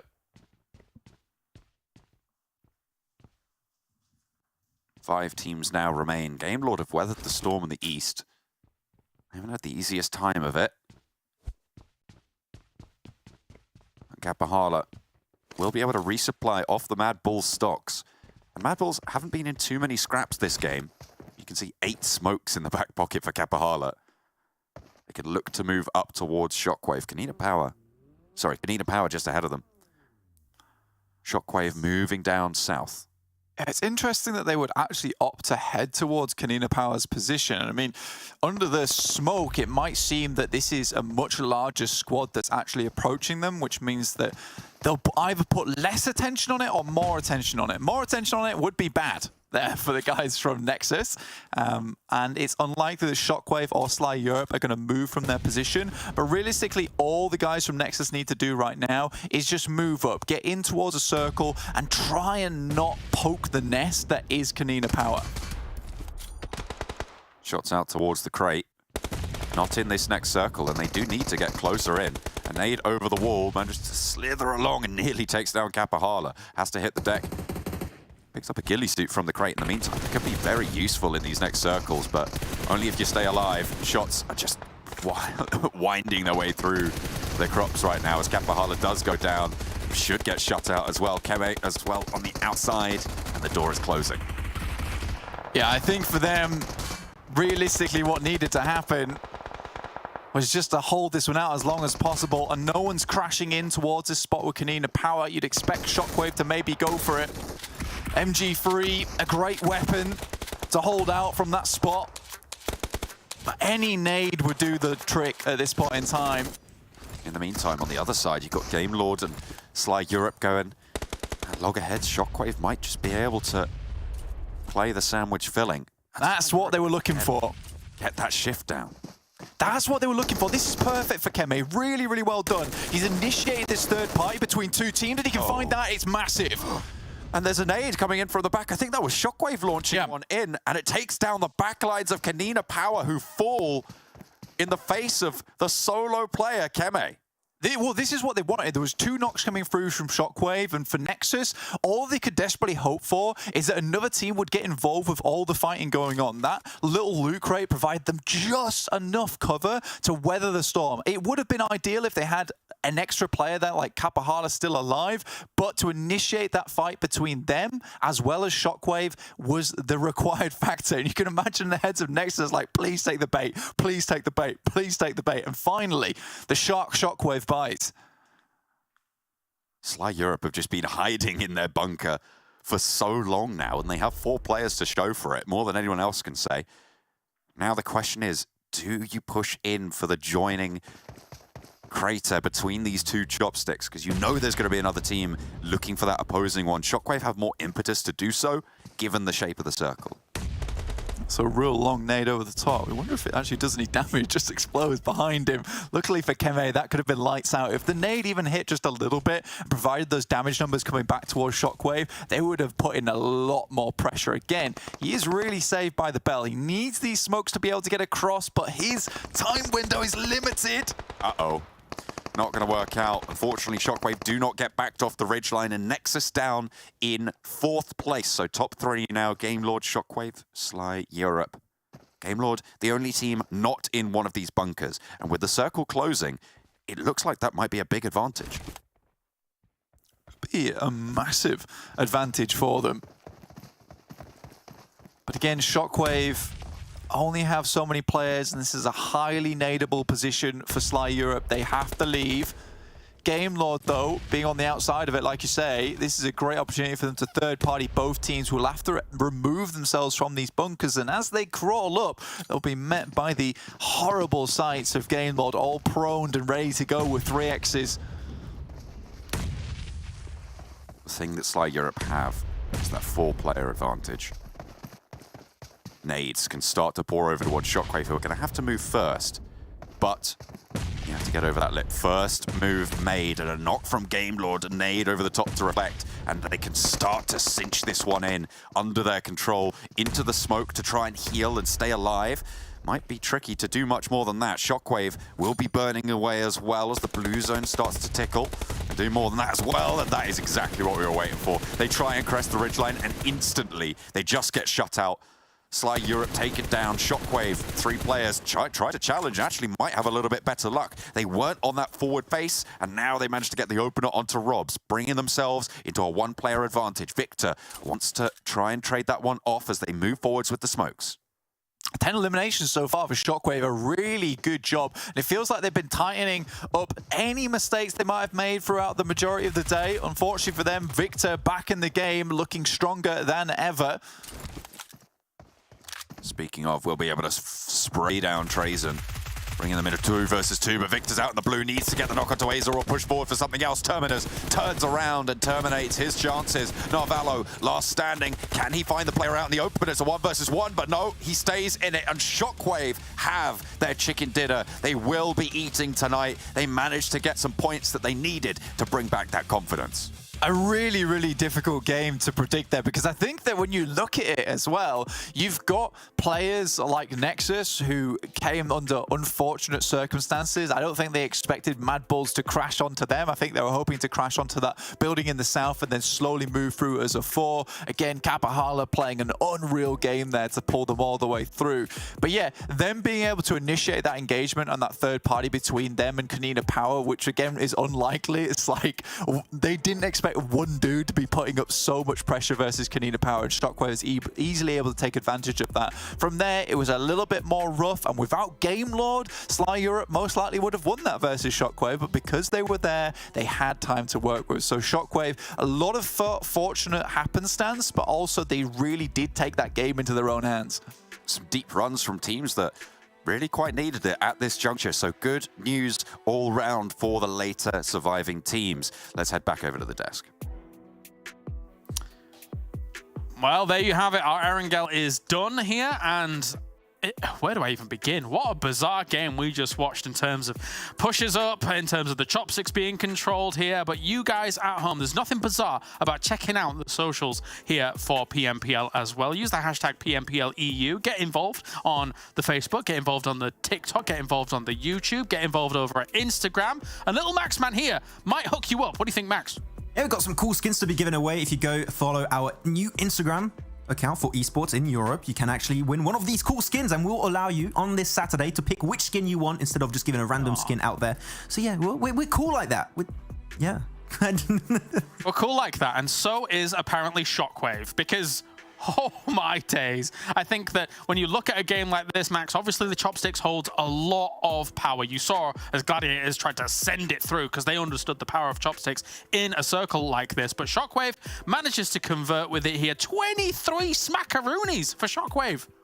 I mean, the way they third-party that fight was KONINA Power. Like, we got our own thoughts, especially you, Kalaris, on how KONINA Power held that down, because that was your team prediction. They were in a good position. It should have been a lot easier than what it seemed to be to hold that one down. But SHOCKWAVE, they saw that there was going to be Kimi and I believe it was Kappahala that were slowly pushing into KONINA Power. They just pick up the pieces. They eliminate the team, then transition into chopstick area. And my favorite part is once they eliminate Sly, which was not an easy fight whatsoever for them. They smoke out all of the information away from Game Lord, and then they start getting himself in the grass, trying to hide their position. And Terminus just does a big step up at the end. Like, man, SHOCKWAVE has impressed me so much. And they said it, they don't like Sanhok, but man, they bring the heat over on Erangel. Yeah, don't get me started on KONINA Power. We'll talk about that a little later on. We got SHOCKWAVE here. Almost 1,000 damage coming out here to start things off as well. And I think when you look at how they were able to perform this, how they were able to play this out and stuff like that, I would have given slight favor to Sly's chopstick. And I almost even went with them for the prediction. However, they've not really done much to impress, I think, over these last 2 or 3 days. So I think that they need to show us something more strong, more fortified here before we can even go with them. Because if you've got a position like that and you're not able to convert big numbers off of it, you got to put some questions up. But let's look at the highlights coming into this game here, Max. Oh, okay. Perfect. He didn't ask for this. But you were saying it during that game too, right? It was why did none of us predict the side of Sly? And the reason why I did not go for Sly is because I was unsure of the capability of defending such a good position. And it seemed like, unfortunately for them, SHOCKWAVE just completely dominated when it came to taking that fight. Barely lost anything in that engagement. So yeah, SHOCKWAVE are just looking good overall. But this is it. I think we're going to see the rotation of Gladiators eventually in this game, where they just hit that wall of chopsticks and you know you're not going to make it through. So Sly were in a really good spot, but they just got denied. And I still don't know how Habez got rolled over there, but he did. I get why you made that send as Gladiators, though, that we were mentioning, because again, it is potentially a game-winning play if you're outside of a decent position to play with. Here you can see Game Lord over on the east, and aside from the threat of MUERTE coming in to that location, there was really not much other threats for Game Lord on that east side compared to the west, which was filled with teams. So Game Lord really carved out a good room for themselves, and Kappahala carved out a good position for himself there as well, as he was able to get Keme up, and they're able to make this miraculous push occur, Max. And Kimi has such a goated loadout. He's got himself an MG3 and an AUG. I don't think you want to go up against that one at that kind of range. So he already got himself a strong fight versus KONINA Power. But then that's it. Look at these smokes. They have literally no idea. Victor and Avalo, no clue really where all the players are. And Terminus just he just locks on them instantly. He has 100% of the information on where they stand, and the French Revolution is still on, but there's one team that has to win at the end, and it was SHOCKWAVE. Yeah, and it definitely wasn't KONINA Power, though, was it? Let's talk. I made the prediction for them. They had a great compound to work with. I don't know. So first things first, NEXUS, a great smoke transition up to that compound. But 2v4, you should be winning that out as KONINA Power, be it nades, being able to hit on the targets and being able to bring them down or anything like that. So a bit of a shambles for KONINA Power there. They don't. The name doesn't hold the reverence it once did, Max. We've been talking about this over the past few days. Yeah, I feel like 2 years ago you'd say KONINA Power, you'd just be shaking in your boots, and now not really. They don't do too much for us anymore. But you know what? Normally I would be like, oh, poor little Kalaris, he didn't get this prediction. After that first game prediction, I'm sorry, you don't deserve any more predictions to be correct for today. That was just unacceptable. So no. I think the term is very acceptable, considering the pan mania that was running wild on Miramar. But anyway, let's take a look, as none of us were able to get the top 3 here for this one. SHOCKWAVE, Sly, and GameLord were the top 3 during this game. So no points for us. Nil point, Max. Unfortunate. Yeah, correct.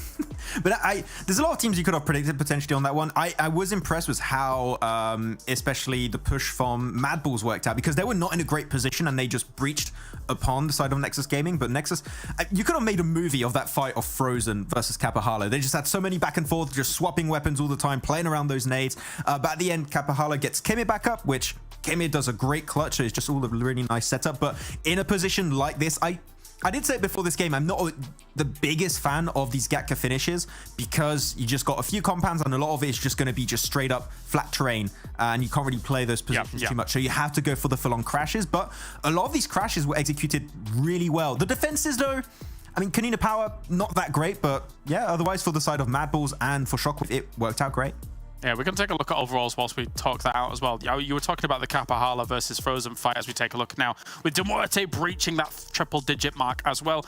You've got to, as Kapahalo, when you're picking up Kemi, you've got to keep threatening the res while the fight's going on as well, to keep your opponent on their toes, because otherwise, with third-person perspective, you're going to have a lot of information to work with, and you can just kind of delay things out as Frozen. But so I love that Kapahalo, quick reactions, able to get off of the res, able to take those shots, able to take those firing fights against him. But overall, the top 3 is so far ahead, Max, of 4th place. It's ridiculous. This might be the biggest disparity between 1st and 4th we've seen in this short period of time ever here in the region.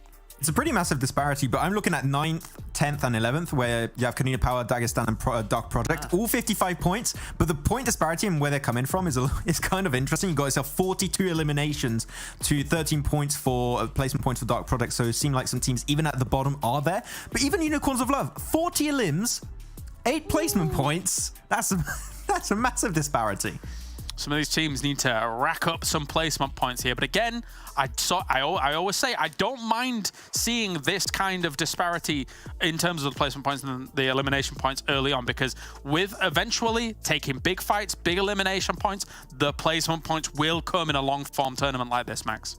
Exactly. If you can just, as long as you have the aggressive nature of your playstyle that works out, which in the case of Unicorns of Love, we saw it with the 2 players. You're going to have yourself your Beast and Mihi that are known in Europe to be hyper-aggressive duo. It's just all about rotation. If you can put this fragging duo in a strong position, I expect them to be able to get himself these chicken dinners, right? They haven't got to that point yet. I do think the first Miramar of the day was a good showcase of them willing to make these strong rotations and these big statements in game. So I think just Unicorns of Love are slowly heating up to the lobby. Well, let's go to Miramar once again. We saw, Bale from Picardo, which I'm happy to see in our previous Miramar. Let's head over to John and Blank to find out all the information. And we're going to bring it to you. All of that information, the juicy gossip left to right. Wall to wall, Blank. That's what we're going for this game. Wall to wall, goodness me. All right, then, fair play. Let's do it. I mean, heading over to Miramar now, a little bit of an interesting map, to say the least. I think that we've seen some very curious circles so far. A lot of them heading down towards Chumacero a lot of times, which is a little bit unideal for a few of these teams, but still making it happen, still making it work. That's what matters most. So I think some of these teams making some extremely intelligent and smart plays with what they can go for, but I'm hoping this Miramar is a little less, you find that good spot and then you kind of bully the rest of the teams that weren't in there for the first place. I mean, yeah, that's it's kind of something. Miramar. What I'm trying to say. Let me try that again. Miramar is definitely a game of getting that information and getting those teams around you to worry more about you than you're worried about them, right? That seems to be a case of that. And of course, when it comes down to the end of it, put your pan away. That's the secret that I've learned. Absolutely. Don't get the pan out, or at least know where your opponent is before you pull the pan out, because it is not going to go ideally, especially with so many of these teams having such the ability over in Europe. So you don't really want to have a lot of these teams coming at you with pans, because they're more likely going to be able to deal with you 1v3 in those scenarios. Now, we don't have Gladiators in, so La Caballeria completely free at the moment, so they'll be able to play there. El Pozo, on the other hand, will actually able to be getting El Pozo nice and free as well, for at least, I believe, it would be MADBULLS, because we don't have Dark Project playing with us in this game either. So a lot of areas around this map relatively free to play in. Unfortunately, we're more than likely going to be seeing that nasty little engagement down towards Picardo, which I don't particularly want to see myself, but we'll go over either way. But yeah, very, very easy playing path. Most teams have access to practically all the entirety of this coastal side and then the entirety of this one. So many rotations easily available for these teams so far. And I think a few of these teams will be very happy about that, considering how difficult these games have been in terms of a lot of the circles we've seen throughout this tournament. But this is a fair one. It's a nice one. We'll see exactly what does happen over in Picardo. Looks like a lot of teams pushing out towards the east, and a south circle pretty hard towards Los Leones here. Keeps a lot of water in there as well. Chumacera pretty good, solid on that western side, but could be the front point in a traffic jam from the northwest all the way down that coastline that you were talking about, that western rotation blank from La Caballeria down past El Pozo, past La Triera towards Chumacera, and entering into the circle. So if you're dropping in Chumacera, like Major Pride, you do need to make sure that you're thinking about where can you move, how can you assuage that pressure. Yeah, on top of that as well, because this is equally interesting, is La Caballeria free from Gladiators, right? Cave pick up this position. I don't think they're playing it as, you know, expertly as maybe Gladiators do with their split on that side. But Gladiators also drop down towards the south side of Los Leones as their backup drop, which is indeed also free. So there's positions around the map that have been massively opened up by Gladiators not playing this game. So some decent positions for maybe a couple of these teams to actually move down into if they have been paying attention. That is, KONINA Power suffering on that last game, as Kalaj was saying, and Max were not able to defend against the guys from Nexus, but I think that Nexus' endgame was always very clear there, was just to delay as much time as possible to hopefully bring a bigger beast down upon KONINA Power, and eventually Shockwave did come along and pick up the pieces. Managed to take their toll, and you're right, KONINA Power did suffer, but they still survived fairly late and got a little bit of value from the game. Currently 9th place overall for KONINA Power, 55 points, and still very much in that central peloton of teams, which sits sort of around 4th, and then it does stretch out a little bit, but it's very, very linear all the way down until 17th. So it's still very much climbable in this lobby, and definitely, probably most prominently, around that 12th place position, which will get you that extra game into Vikendi at the end of the phase. Yeah, so again, moving over to the blinding white tundra that is Vikendi for at least one game there to pick up some extra points. But again, like you said, massive amount of variability. It is super volatile for that 12th place at the moment, and Major Pride just about hanging on to that 12th place position currently. But they need to do more. I think Major Pride, we have to have a talk about them now, because there is some serious issues afoot within that team. And it's unfortunate because I don't really want to say it the way that it's going to come out, right? It's a bit harsh in the sense that, you know, Monkey and Effect, both extremely strong players. We know that. But I do think that Nomi and Dino just aren't a suitable replacement for the likes of Zerich, right? It is just not enough on their side to take them all the way to the top with that kind of team. So I think Monkey and Effect still fairly decent, but they are suffering from the fact that Dino and Nomi aren't able to support them in the same kind of way. And in the same vein, Monkey and Effect are also adapting to this. So I do think that improvements across the board need to be made for Major Pride to see something extremely extraordinary coming through from them. They're not doing too badly, to say the least, but they can do better. So I think iterations need to be made tomorrow on the break day to figure out exactly what's going on. Again, it's not the worst thing in the world for them at the moment, and they still have a lot of time to improve in this long-form tournament format. But again, I'm not massively impressed so far. Well, that's the thing, right? You've said that Monkey and Effect are strong players in their own right. I would question if it was the platform that was given to them by the players and the organization around them, right, as well, that boosted their innate skills, which, of course, every player in this lobby right here is talented, absolutely in their own right, but it really takes something to shine. They did that a little bit better last season, and my thought at the moment, with, as you've been saying, their lack of performance on this roster is more towards the idea that they were given that reign to move forwards and be the best versions of themselves, and they're just not finding that in this roster. Yeah, exactly. And I mean, if you look back to any of the gameplay that was shown by MADBULLS, a lot of it was about confidence, which it still is for the MADBULLS actual roster, but for Effect and Monkey, they looked at their best when they were able to just completely crash into a compound, where they were able to take charge of any kind of situation that came before them, and now they have to play a little bit more cautiously, which I think is kind of dampening that play style that Monkey and Effect are so used to, with having efficient backup members, with having efficient off angles, and they're two fraggers in their own right. They need those players in front to give them that ability, but Shifu making it look easy. I can stand them down, my friend. Shifu teaches them a lesson. Gets one and gets the flush away as well. Unfortunately, Dagestan's teammates maybe not so lucky. Nomi pops a couple shots towards the party bus, but Shifu is on the swivel, taking care of that as well. What a nice angle, but unfortunately, Avalanche have another off angle. There's about 4 different angles at play here in this engagement, with Major Pride surrounding this. Shifu, though, will not go down without a fight and will stay alive. Avalanche losing plenty of players, in fact, draining their resources entirely. 2 players down for Dagestan. To try and get back up is a task, but they are resable in their position, and Zadria is there. You can see him looking for those reses already.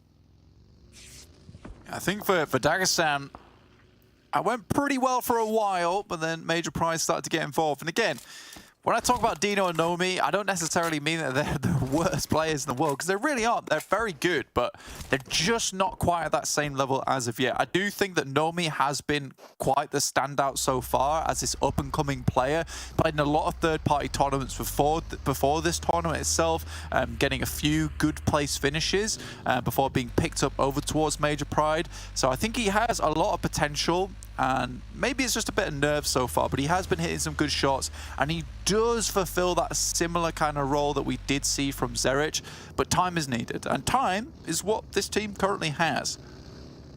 At the moment, the MVP of Major Pride is still Monkey, but second place and fairly close. I mean, sat 3 eliminations behind is Nomi, so it kind of bears through on those facts that you were talking about. You see their average eliminations here on Miramar at 3.67 over the last, I think it's 3 times they've played this map. Coming through, that would probably be the only way you could get a 0.67 average. And then, yeah, it just seems like Dino hasn't had that same sort of impact. And we'll probably stop harping on about this roster now, because they have a central position and can do good things this game, and that could be a good turning point for them. Look at that shrink. And that'll be nice and easy for them to play around with. Again, though, we have seen the same thing happen over on Sanhok, where they were given Painan before as a central spot, weren't able to do anything with it. They've had KONINA Power once again in a nice, strong central position, Go on the outskirts. Now, we saw what Goat could do over Erangel yesterday. They looked very strong. They were good at, you know, being that annoying presence within the actual circle, like a hornet, just stinging left, right, and center, and causing a lot of teams a lot of pain when they would try and initiate their own engagements, only to find themselves kicked in the face by a goat, which is neither pleasant nor conducive to getting that chicken dinner. So I think for Goat so far, I want to see a little bit more of that gameplay and a little bit less recklessness, because I think that has been what's caused them the most problems so far. And it feels like they performed really well under pressure, because that Nova Rep Noya finish was not easy for them. It was not easy position to get into and hold, yet they played it marvelously. Dagestan did manage to get all 4 of their players up and alive yet again, hopefully healed up fairly solidly.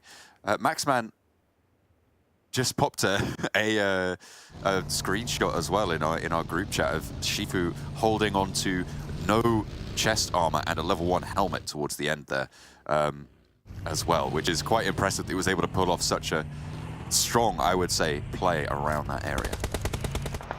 Who needs armor when you just don't get hit at the end of the day? MADBULLS coming through, find themselves towards KASIK. Sly Europe still, though, on the outskirts. So MADBULLS can cause some problems here, and we know they hit some disgusting shots from distance. So Sly Europe also has to be careful, taking these shots down towards the monster trucks as they flow through the valleys. Striker with a lot of sightlines sent out his way. Now Valo's taking some shots as well on the northeast side of things, moving towards these engagements. Tulika for MADBULLS. Hang on a minute, what's Flake doing as well? Sailing straight over the top of the engagement. There was a trade coming through, but that was all Zerich is doing.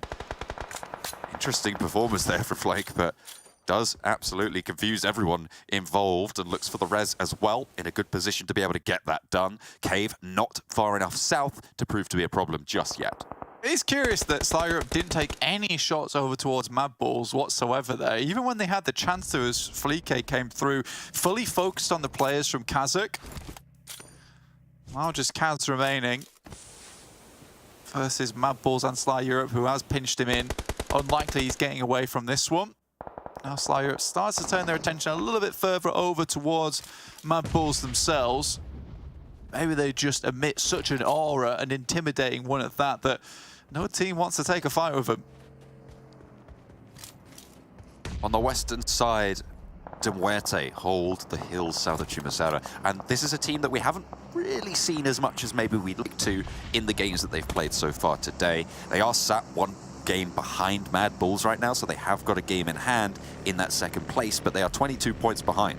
And that is now, with this new point system, a really quite big game. That's a 12 elimination chicken dinner if you want to catch up, assuming MADBULLS get 0 points, right? So they have got a little bit of a lead to eat into at this stage, but they've been playing quite slow today. Yeah, a little bit slow today, but still working their way through things. Game Lord moved down towards that south side, and the goats are waiting for them at the bottom of the cliff face, taking good amount of shots over towards them. Akashi already falling here. Down to just the 1 now in Robs. Unlikely he'll survive that one as a last-ditch attempt. Major Pride up against VIRTUS.PRO now. Monkey nade in through the window. Molotov actually towards the backs. Does get the burn on. That should be 1 knock, maybe even catching 2. I think it just tagged onto another. A nade up in through the window, gets another knock, and the bombardment continues. VIRTUS.PRO getting crumbled here by Monkey. Nomi on the off angle as well, as Folly looks to try and get a heal, maybe even a res of Hayes on the top of the stairs. Hasn't really got the time to be playing around with, but looks to try and invest it. The Molotov to burn on the open of the door, but Dino is in. We'll be able to find the flush and get the knock onto Folly, and now just 1 player left standing. Can they get the res and play with 2 on the top floor? The rest of Major Pride will flow into the bottom floor of the building, and instead of going up the stairs down that chokehold, they'll fall out. They'll play disciplined. They know they've done the damage already, and Nexus are over this ridgeline. This is what Monkey's always been known for, is his disgusting nades, and already hitting some massive ones over towards that top side. A nasty little Molotov also will finish up the job. Nexus tries to get involved. They only got 2 players though, and I don't think they quite realize just how dominant that engagement between Major Pride and VIRTUS.PRO was. No one on Major Pride is to the least bit damaged here at all, so they're looking pretty happy about this. Shockwave, KONINA Power also equally duking out here between a very strong compound. Compound underneath the Shockwave's holding provides a lot of defense, but KONINA Power sacrifices a bit of defense for that high ground, which is giving them excellent sightlines down towards Shockwave. Kapahala conclusively backed off there against Major Pride. They tried to peek over the ridge. I think they either got shot down by Major Pride or potentially even Goat Team on the off angle. Aza first to face on the KONINA Power wide swing. Pushes up, Palucci might be the backstop as in goes Fash, the spear tip to lead the thrust. And up KONINA Power go. Molotov the door, slow things down. 2 players there, close and personal. Trazen will be able to get the peek around the door frame, but Fash able to tag on a little bit of damage, giving themselves that minor advantage. Playing up the staircase right now for Fash. The monster truck making the door frame very difficult to play in towards. That's a good pull-up position there for Shockwave to give them some defense, but Aza cannot stymie the flow of the KONINA Power players as they move straight on through at a gallop. Fash in through the ground floor. Now the monster truck will not stop them any further. One knock on the staircase. Actually, not going to be able to hold on for too much longer. Fash, Rezable will be able to get back up.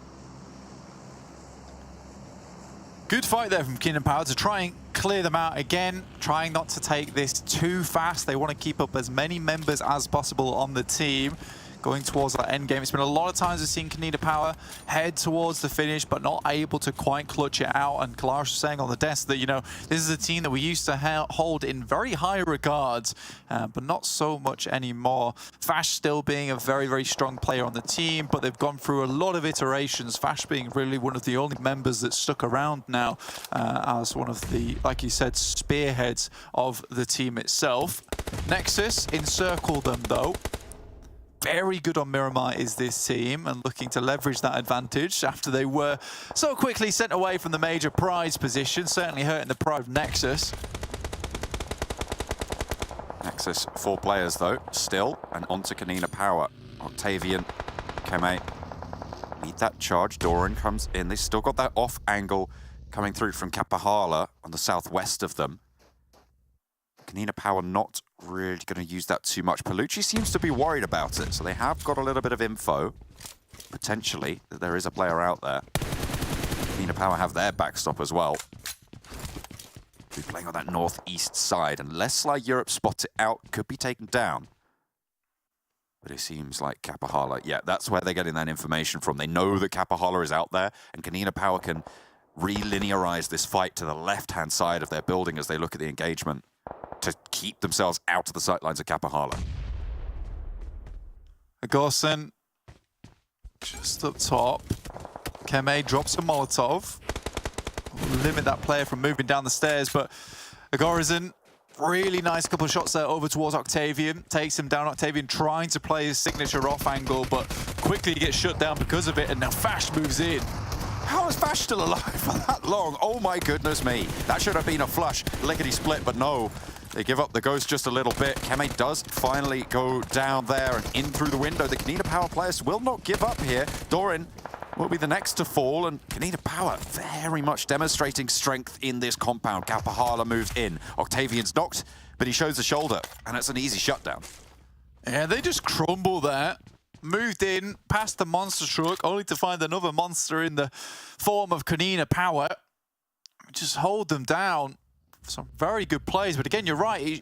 Fash should not have been alive that long as he moved towards that building. You know, there's a limited space. Keme's got a semi-auto shotgun, yet misses every single shot. Paints a very nice little picture on the walls there, but the pellets did not find any part of Fash's body for a long, long while. Next circle just about to pop zone 5. About to come through. And it's a hard southwest shift towards GOAT team. Playing with 4 as well on the southwest side. If they can fend off and stay alive against Major Pride, they're in a really good spot. Yeah, they could go all the way with this one. Honestly, we've got to see what they can get done. MADBULLS still at 4 players for the time being, with MUERTE over on the western cliff edge. Go have not been doing too badly whatsoever, but Major Pride still holding on to this spot at the moment. For the time being anyway. They've got a lot of teams at their back though, and that's going to be a difficult thing to hold off against, right? A lot of those players are south of the road and less inclined to cross north, which means that they have to take more fights than anybody else on this western side.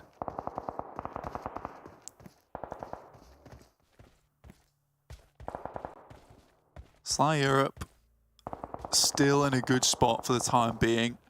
4 players alive.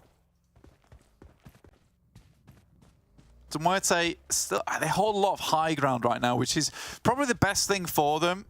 Gives them a lot of ability to look down towards GOAT team, who have a strong compound, yet still on the low ground. Cave on some of the lowest ground available. Zerich gets sent forward as a little bit of a scout. towards the ridge side. A very interesting position to finish up this game and can really favor anyone. It's going to be difficult to know where this will go until we see the next circle. It'll really take a lot of determination and skills for these players to actually make this one out alive. If you're playing to MUERTE though, I do like this position because they have a lot of maneuverability, and I think that's one of the major things that is good for them. They can adapt to any situation, whereas some of these teams in the compounds like Cave, Major Pride and GOAT are playing, they're locked in now. Dagestan find the forward position of KONINA Power. They are playing back at 3 now after having lost Fash. That's a really good tag on the Molotov. Will be able to get healed away by the first aid, but slows things down and allows Dagestan time, which is very, very important. Double to MUERTE for me and KLRS again on that northwestern side as we tune back into this fight. With Dagestan, they're just spraying in through the smoke. They're not getting too much value, and they can't really afford to push all the way through. But a nice little flush there will allow them to slow down the KONINA Power pressure. Okay, the nade over the top does a lot of damage, but Shifu gets spotted, and that's Major Pride from that compound that they've held for so long. I think Major Pride, they have a strong position, and I'd love to predict them. Unfortunately, I just don't feel like I can at this point in time. Cave currently taking a lot of shots up towards MADBULLS at the moment. Dimension just loves that Lynx, really sending shots down range. A lovely headshot does take down one of the players from MADBULLS as they were looking down towards the MUERTE. They sit on the other side of the ridge, does leave them a little bit exposed to maybe Happy on Malloy's particular point of view. Major Pride trying to get some scouting done. I guess I'm with 3 on the southeast side of them. So what we were worried about is how they could break these teams out to their eastern side, and it looks like a lot of them have been taken care of. But how much longer can they keep that going? Circle Shift keeps both GOAT team and Major Pride's compounds in, as well as Cave, who have Sly Europe and MADBULLS to fend off. Now, to MUERTE and MADBULLS, they're going to have to clash at some point. There's only so much of that northwestern side that can hold, and I think 8 players maybe is just a little too many. I know that seems crazy considering the amount of space up there, but it's quite open. This area is one of the most lush areas of Miramar, actually, which is quite nice at the same time. Kind of reminds you of Erangel a little bit, but it's not. It's Miramar. It's Miramar. Don't worry. We know what map we're on. Dagestan, 3 players moved up to the ridgeline and actually into this next circle. Major Pride don't have sightlines onto this area. Sly Europe, however, will be able to shoot across should they try and breach on towards the Major Pride position. It's a difficult rotation ahead of Dagestan. They might even have to tumble down the cliff and try and hope that GOAT team don't shoot them out. MUERTE, Happy and Malloy, both safely netted away inside this building. Happy moved across once again with really no care for his own safety at this point in time. Everyone's just trying to take pot shots to one another. Again, like I said, a lot of strong compounds in this area, but fairly open ground around them. So for a lot of these teams, they just do not want to move. Now, MADBULLS start to slowly move their way out over towards Cave, who have left their compound completely undefended. They've moved over towards that eastern side to try and deal with Sly Europe, but immediately Cave realizes there's something wrong. There's something in the back lines. They might have to deal with it, but first, Sly Europe has to be dispatched. They're the players as well that are going to have to make the move first. Being on the outside of the circle, they know where they are. Reflect, he was in plain view there, but looks like a little bit of tunnel vision for the forward position from Cave. Worried more about the rock than the player looking right at him. Creepy goes down to a nicely placed nade from the back lines of Sly Europe, and MADBULLS have pushed all the way up now in towards that warehouse. Sly Europe, all 4 of them are alive, and I don't think Cave outlasts this, but Major Pride might be able to stop this ascent as well. They slide around the side, however, and will be in this next zone. Dimension, still with that big gun on his back, seems to love snipers, and honestly, this guy has really been the favorite sniper within our lobby a lot of times. Really clean with it, but unfortunately, when it comes to these close quarters combat, doesn't fare so well. MADBULLS does find a quick knock over towards Discrim, allowing them a little bit more free reign to move up as they have to go for that res. Obviously, the position they're in is still on the low ground, so it's low ground, so they have to move up slightly, and getting that knock has allowed them to get comfortably in towards this compound now to play out the rest of the game.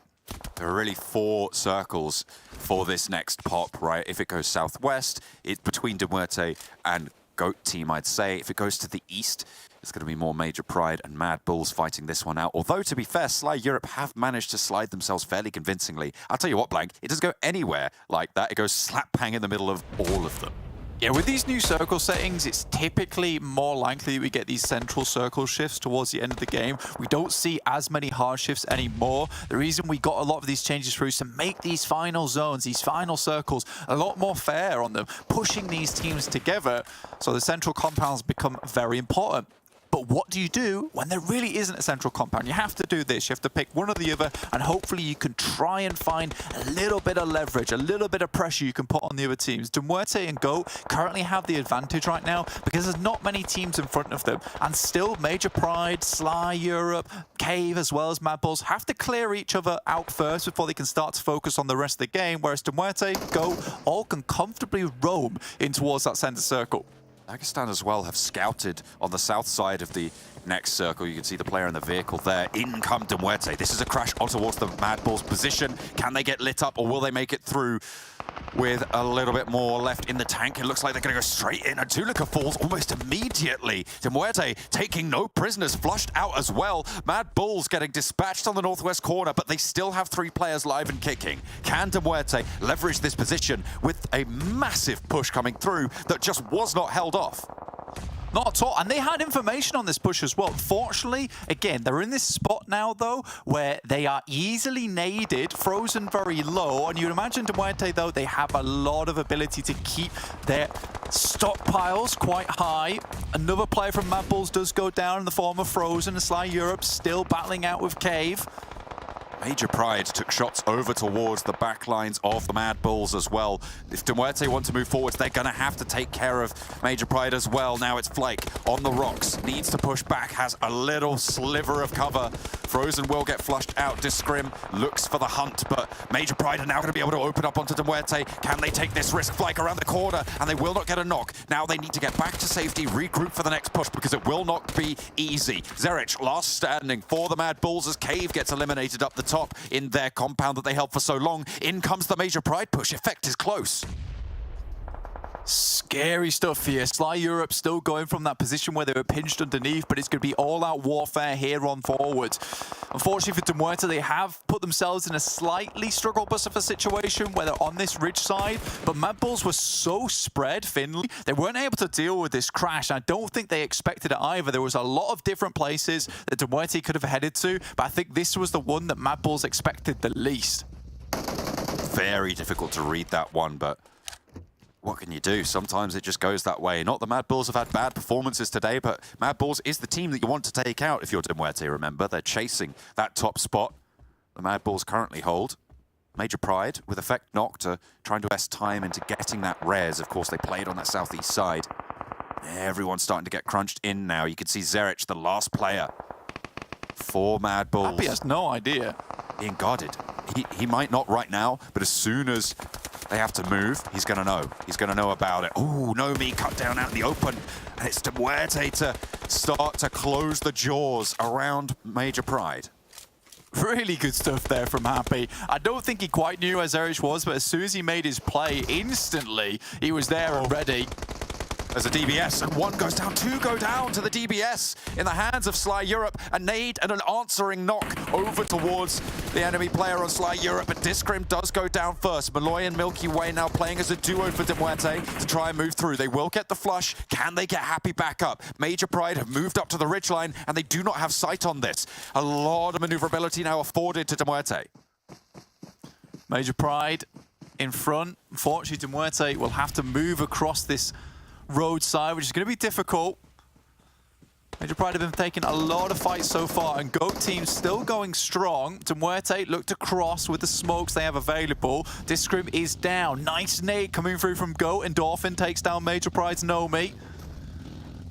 3 players active for with 2 of these rosters now. Should be Reservoir for Major Pride just about. Endorphin and the rest of GOAT, they're really kind of trapped on the edge here. Sure, they have the numbers right now, but can they leverage that? Can they utilize that? Major Pride really penned in a Molotov over the top from Happy. This is the maneuverability, being on this open side of the circle that they can use, and MUERTE will open fire towards GOAT as well. Proxy, the forward position towards the Major Pride position, will fall down first. Smoke start to bloom, and in rolled MUERTE. Major Pride down to just Effect. Rezzed up by his team earlier, but will he be able to do too much more? Happy goes down, and Effect gets the flush. 2 players now for MUERTE on the opposite side of the road. Can they light it up? Effect last standing, and GOAT as well, still fragging into this circle. It's all to play for on an open circle. Eventually, MUERTE is going to be pushed out into a struggle bus of a situation. Effect just jumps out into the open there. A full-on 1v1 now ahead of them. Unlikely Milky Way is getting back up on his feet.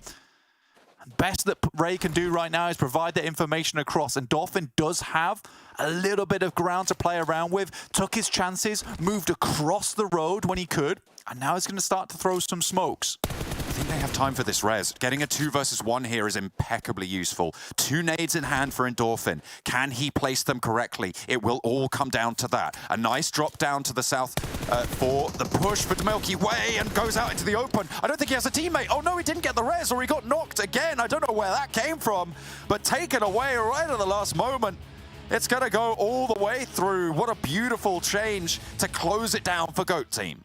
Yeah, really, really well done for GOAT team. Unfortunately, there's just no way he can get that res. The circle's always closing. It's a 10-second thing to go for. And if he pushes himself out any further, then he's just in the sightlines of Ray. So he got about 6 seconds in, and the circle started pushing. He was like, right, sod this. I'm going to head towards the road. And both Effect and MUERTE both suffer to roadkill on the side of GOAT as they trample them down. So a really, really good game overall. An interesting one. A lot of different things happening there. I think MUERTE did well and took an interesting approach at that last minute. I think they could have headed down south and taken a fight with GOAT team, which would have placed them in a bit of a better situation. Instead, they decided to go and mess around with MADBULLS and the rest of the teams on the eastern side. It was curious, and I don't think that was the play, but it certainly was a play.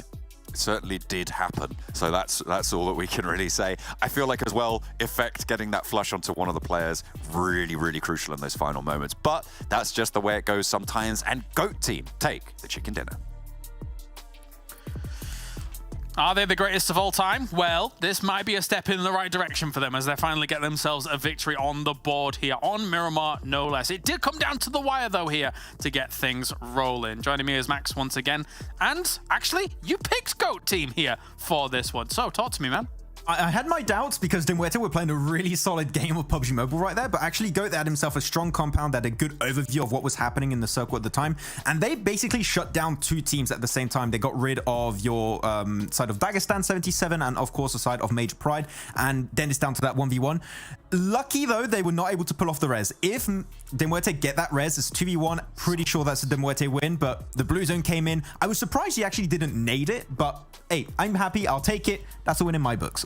Nice, 19 points for GOAT team. It's a win in their books as well here, as MUERTE still 17 points. So them and MADBULLS are eking out such a massive lead up at the top here of the leaderboard so far. Major Pride, 12 points. Finally, I feel like this is some big points on the board for them, Max.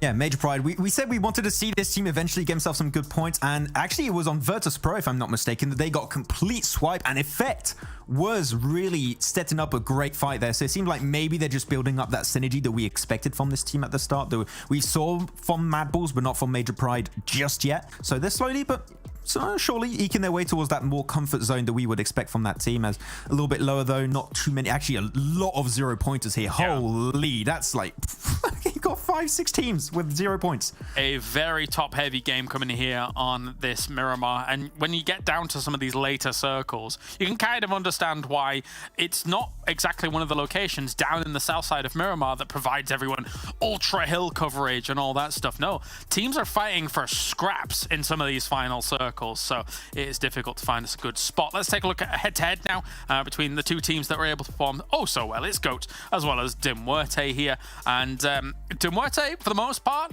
were making some really cool decisions, which I think we'll get into a little later on here, Max. But again, it goes to show that this is a team that arguably is challenging for the top spot, like #1 here in the tournament overall. Exactly, and Malloy is really stepping up as like MVP material for this entire tournament potentially too. Like he did really good as a solo last time in that Miramar chicken dinner they were able to get. Here, I think he was a really strong enabler for this push from DeMuerte that will break down on how they got involved on that fight with MADBULLS. But yeah, I feel like the team is just looking very, very solid. I wasn't sure what to expect of them heading into the season, but the expectations have been met for some of the people in the stream, I do believe, because there's a lot of fans of DeMuerte, and I know they're doing great so far. All right, well, let's look at it then, because DeMuerte here, they didn't have many options. So, Max, what have you got for me? Okay, so no, the one play we're going to be talking about is how DeMuerte, and that was the good play you were talking about, Kalaris, got involved in the circle, because just before this, just to highlight the mini-map, before this position, they were actually standing himself in this compound over here. And this compound is a great position in this circle, in that scenario, because you're getting oversights of pretty much everything. You know where Major Pride are, you know where the side of Dagestan 77 are, you know what MADBULLS is currently doing. And it was a good play for MADBULLS, Kalaris, which is they backfilled this entire fight you see happening here, because Cave were holding onto the warehouse, they pushed out onto Sly, MADBULLS see this, they push on that location. DeMuerte pretty much do the exact same, because they understand no position in the circle is currently playable if a team is playing this spot where MADBULLS currently stand, because that ridge line, that little high ground position, renders all of the rest of the circle pretty much unplayable. And then you see DeMuerte just push up on that location. It's a great decision-making play that we haven't seen of them, I would say, throughout today, especially on that Sanhok. But the moment you get control of that position, Major Pride and GOAT team normally should not be an issue for you whatsoever. Yeah, absolutely. It's kind of twofold, right? Because not only, like, if the circle shifts up here as well, this is absolutely the strongest spot in the circle. If it doesn't shift here, then you can play some other side of this road, as long as you mentioned, there's nobody up here. So it's kind of eliminating two birds with one stone, I suppose, here from them. The only thing that I really would have liked from DeMuerte leading on from that was being a bit more mindful about, they were still fighting in the east. There was always going to be someone down where they kind of jumped to, where Sly actually took out one of their players. And if that doesn't happen, then there's the potential that they go through and win this whole thing against GOAT. I think one of the players literally jumped in a DBS shot, so that's not really the way you want to go out there, unfortunately. But yeah, it was still, I think, some really good presence. They were super hyper aware of that kind of situation. They pulled a MADBULLS on a MADBULLS in some way in that fight. So yeah, I mean, MADBULLS shown that they're hyper aware, and it seemed like teams are somewhat matching that kind of playstyle and the willingness to go for these breaches. And we kept saying it, but Malloy, really the standout player from DeMuerte so far. Yeah, I mean, what are you going to do if you backfill on the backfill here, MADBULLS? DeMuerte looking really good with that one, and you're absolutely right about Malloy. He's been really, really impressive so far. But you know what's even more impressive? It's Monster Energy. Thank you very much to them for joining us here for PMPL EU 23, as we have got ourselves ready to go, energized and good here. Thank you to MADBULLS. Thank you to MADBULLS. To Monster. MADBULLS as well. Thank you to them for looking so good up at the top of these leaderboards. But okay, let's take a look at the predictions as well. Me and John both went DeMuerte. They were making some flashy plays, but Max, GOAT team. Max, you're becoming the GOAT. What's going on? I have no idea. I think it's because Jason's not here just to pull me down on my prediction game anymore.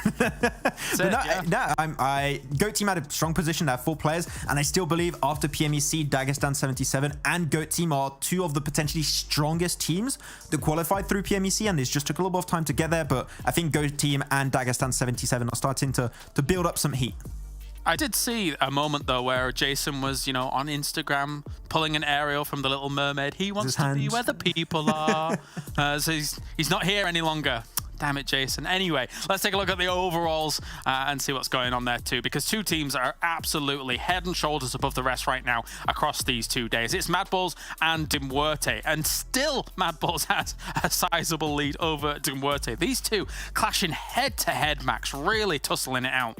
You were saying it during the game. It's pretty much twice as many points between 1st and 4th place between MADBULLS and Game Lord, which is in this amount of games, in 12 matches played now for MADBULLS. Not going to be playing the last match they've done for the day, which is still, it was a great day for MADBULLS still. They just keep on building even more of a lead for themselves, and it's going to be rough to really deny the 20-point bonus from this first phase. I think that it's clear to say the MADBULLS will be the one to take it right now. The cool thing is, though, that MUERTE is playing this last game. So if they can somehow get themselves a 12 points from this game, they would be evening things up with MADBULLS at the top. So let's see if that actually happens as well. We've got a 9th through 16th here. Lots of points to kind of tally up, but not too many points coming in for our 18th, 19th, and 20th down towards the bottom. Quite the gap widening there between 22 points and 42 points, respectively, in that big gap. But anyway, let's head over to the commentator team. It is the jungle once again. Sanhok's good to roll. John and Blank, bring it. Another blaster of a map, I'm sure, as we head over to Sanhok. We are getting on board with it. And I have to say, yeah, Max is absolutely killing it this prediction game. He's putting all of us in the dust. Don't know what's going on. He's really turned it around. He's doing well. He's doing well for himself. And honestly, good job.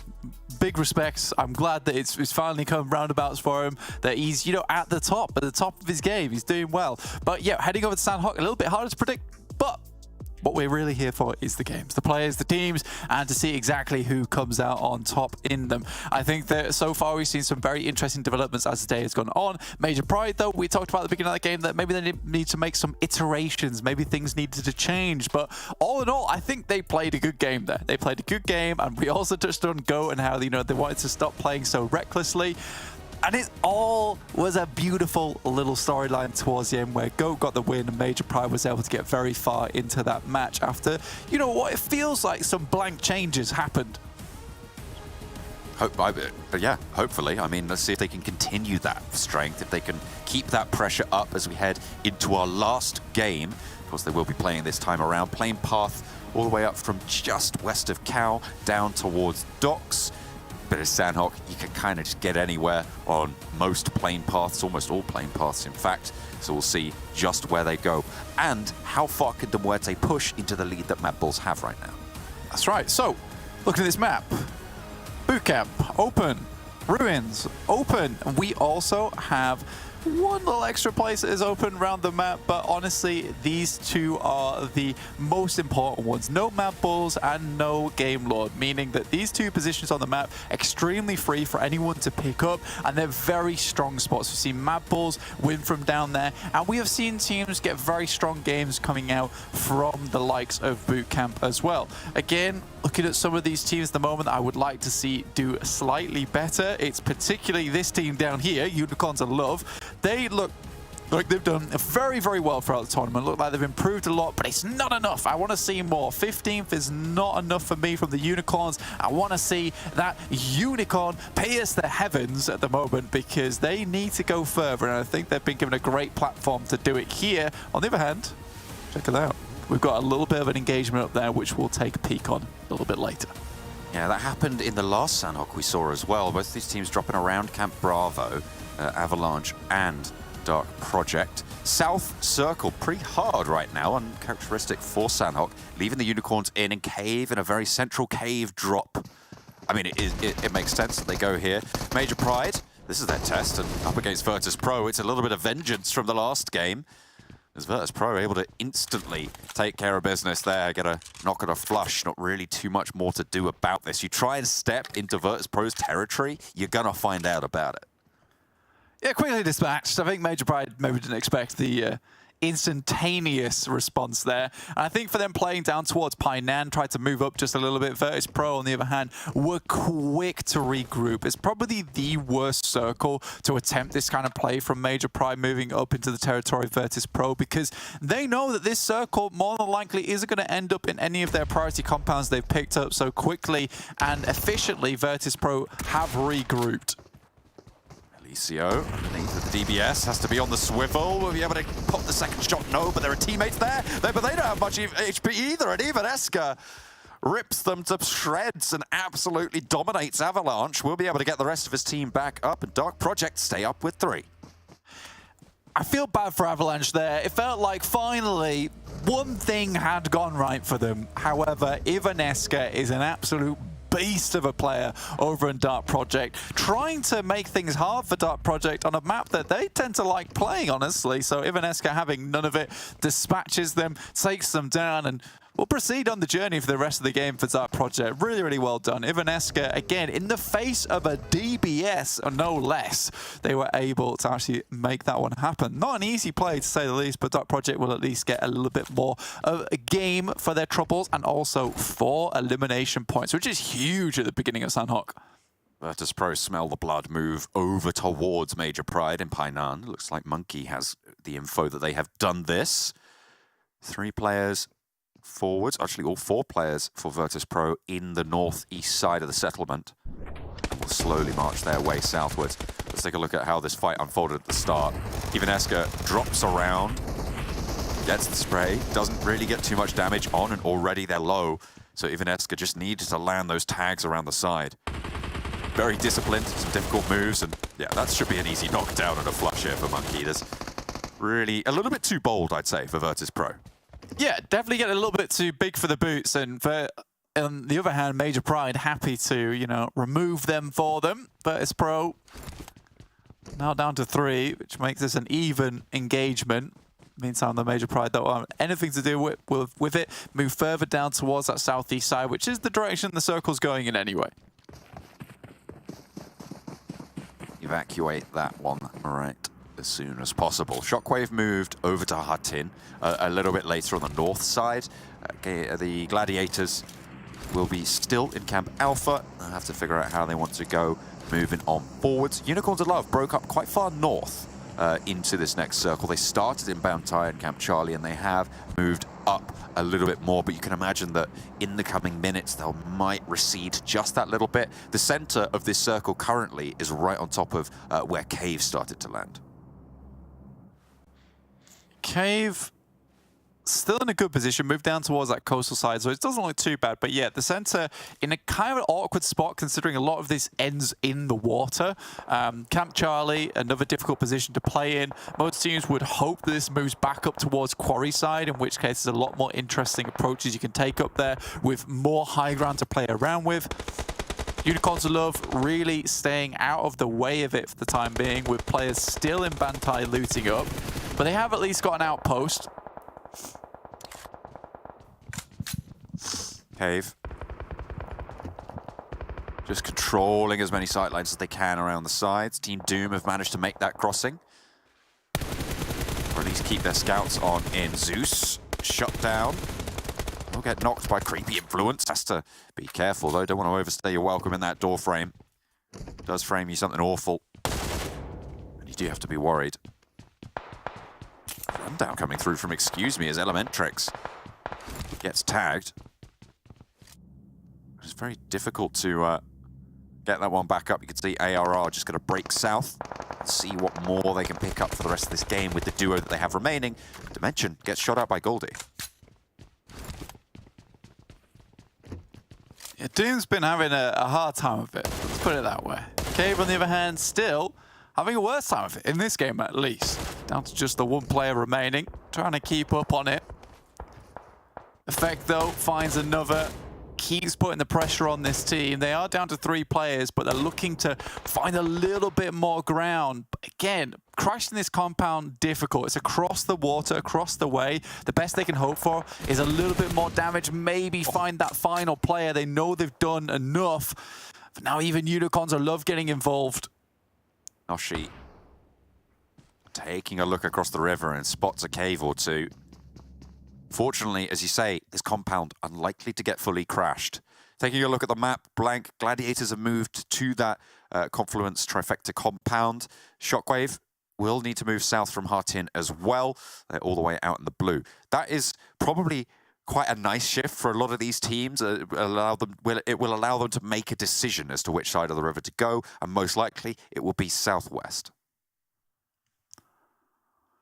We'll see where this one does end up. I mean, it could be southwest for sure, but again, these circles are just random at this point. So I think that until we start getting towards stage 4 and onwards, this could be anywhere. It could even head down towards Bantai, which again would be difficult. But for Unicorns of Love, this is where there is an important factor right now, is the fact that they've cleared down from Bantai. They know that Bantai should be relatively open.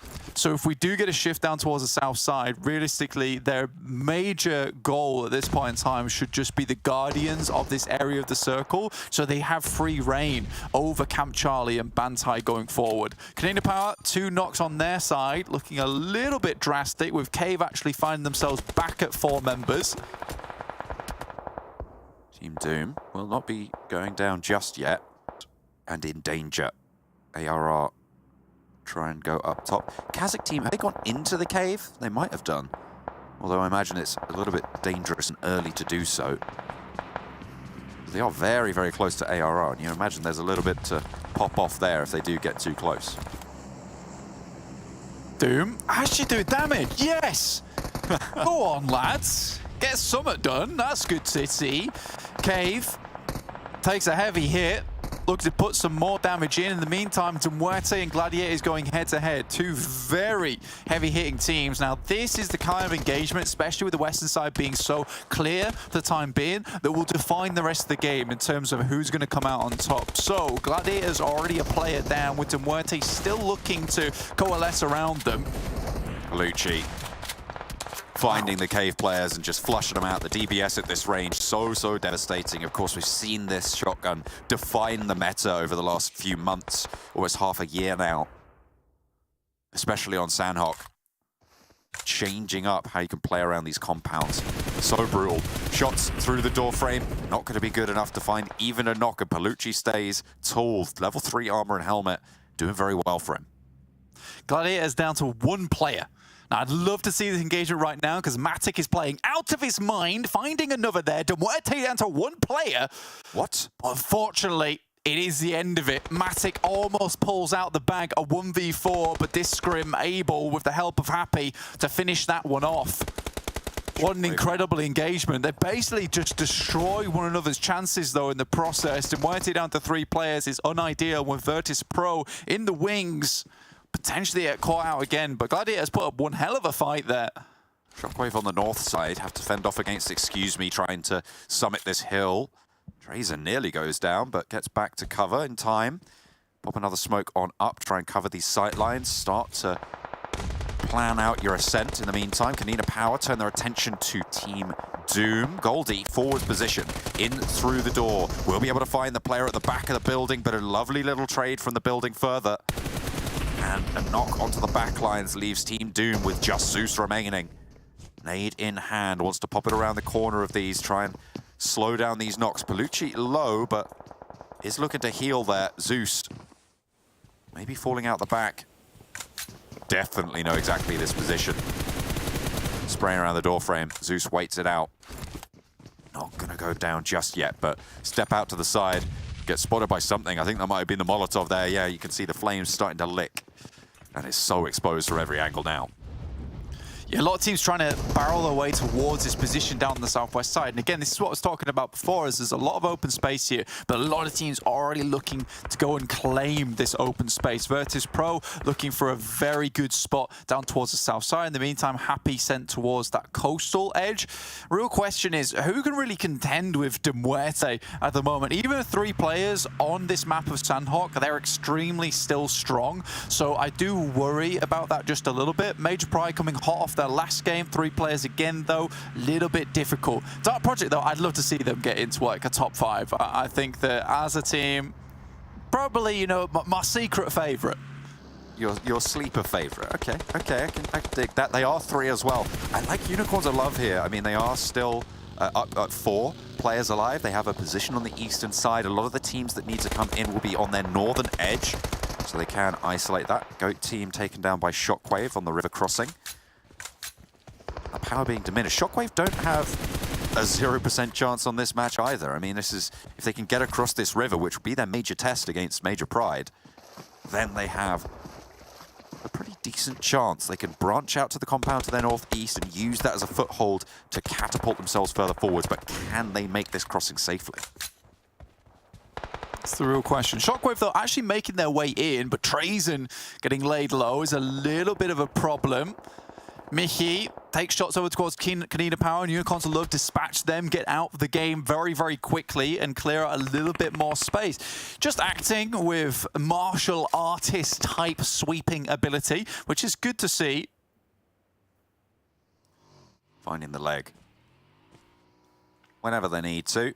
Major Pride right on the edge. They still want to guard out Shockwave, but they're using up their time, right? They have not gone for a central position. VIRTUS.PRO have that honor. And Shockwave have managed to crawl Trazen all the way across, get him swimming. Terminus looks for the res, although they're in the blue zone. It will be healable still on this stage.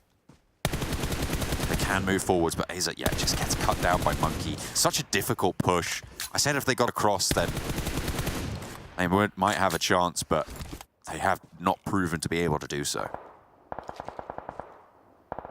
Unicorns will love move up towards that position, take down 2. It's good news for them. The circle ending right up on top of VIRTUS.PRO makes life very difficult going forward. We'll see if they can take this all the way. Again, MUERTE in the wings 2.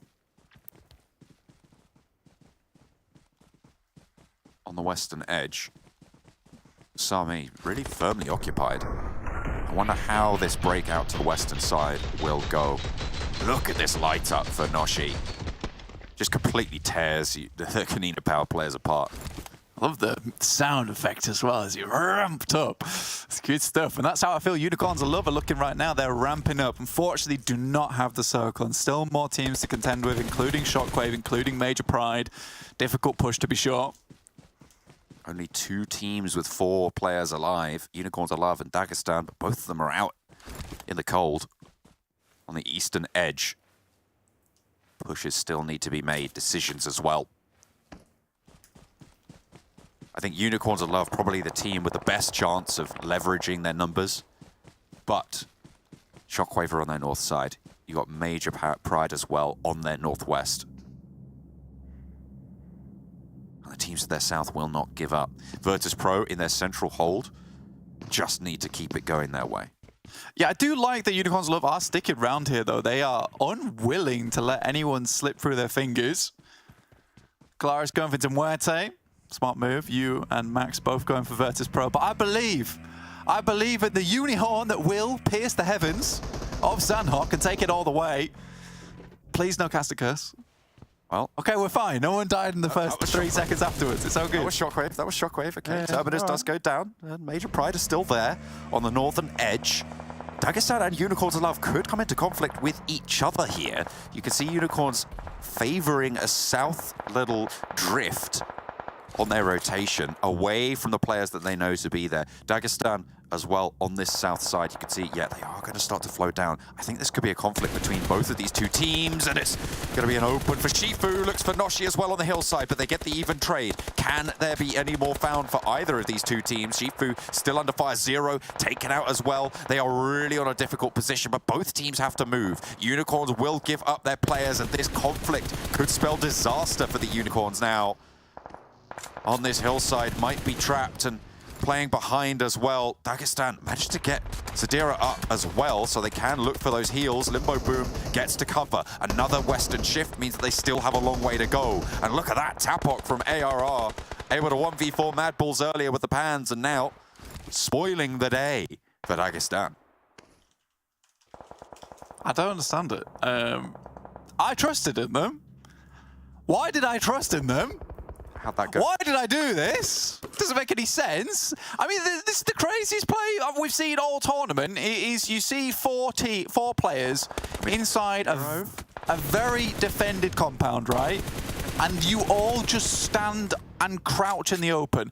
By the way, crouching, yes, it does increase your accuracy, but also makes you a much easier target. You're just clumping yourself up into a ball to get shot at. I can see why you do it behind a wall or a rock like this, but on the open, in the paddy fields? Ugh, I'm never predicting the Unicorns ever again. They have betrayed you. Your trust is shot, just like, excuse me, on this roll up to KASIK. Really nice clip on the bike as well. It's moving fast, it's difficult to do that. Tapok still going for ARR.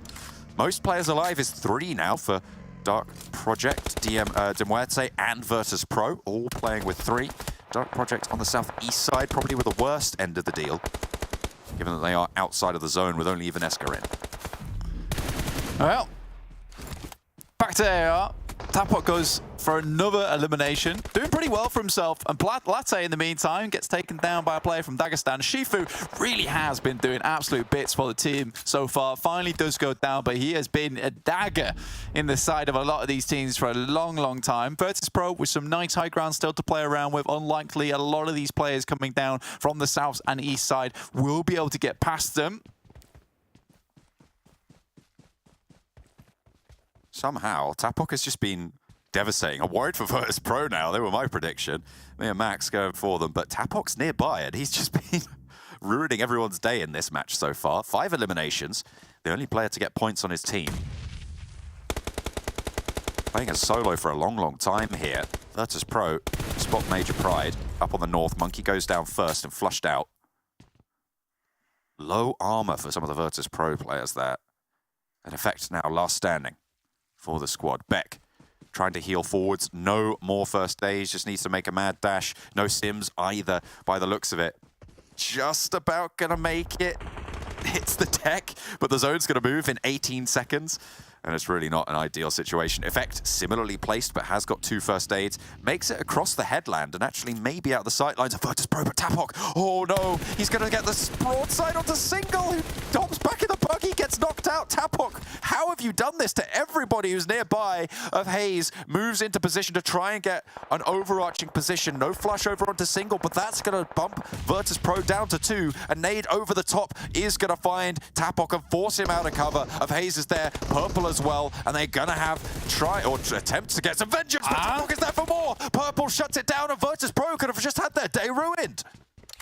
I mean, I think the circle's moving in too fast for him to pick either of them up, and it's at that stage of the game where it's impossible to res at this point. Might be able to pick one up, but this doesn't really leave you very defended for some time. But yeah, he'll get at least one player in there, but if Vector sees this, which he most certainly will, just some dude carrying another guy on his back, there you go. This is easy squeezy.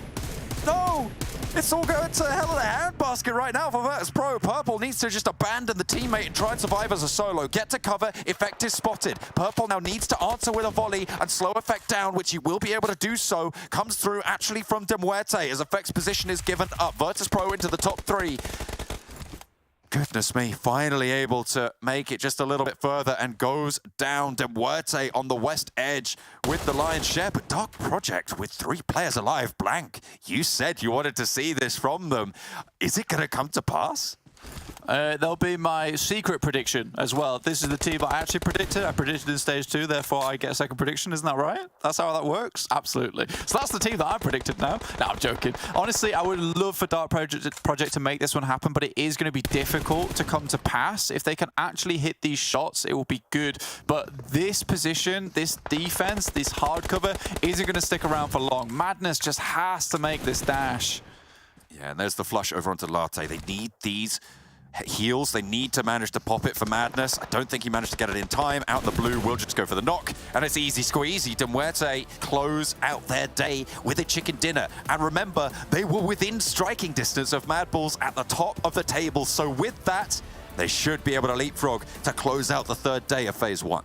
Yeah, they've done really well to bring things back into, you know, perspective for themselves. I feel like that they'd struggled just a little bit to really rev the gears back into that optimal action. But I think this time around, they look a lot stronger, right? They really are in drive, and they're hitting those numbers that we expected them to see. It feels like they've got a little bit of that confidence back, and it's especially good because everyone on the team is now performing really well today, because it was Malloy who was really bringing up like a lot of those clutch plays, but we've seen Discrim pull it out there. If he hadn't have clutched it up versus Gladiators when it was a 1v1, they would have picked up that chicken dinner. So it's great to see, you know, Happy on his swing about versus Zerich, Discrim with his clutch versus Gladiators, and Malloy just being Malloy. Overall, they've got a really solid roster all around. So I'm very happy with MUERTE, and I can only, you know, be happier to see things in the future from this team.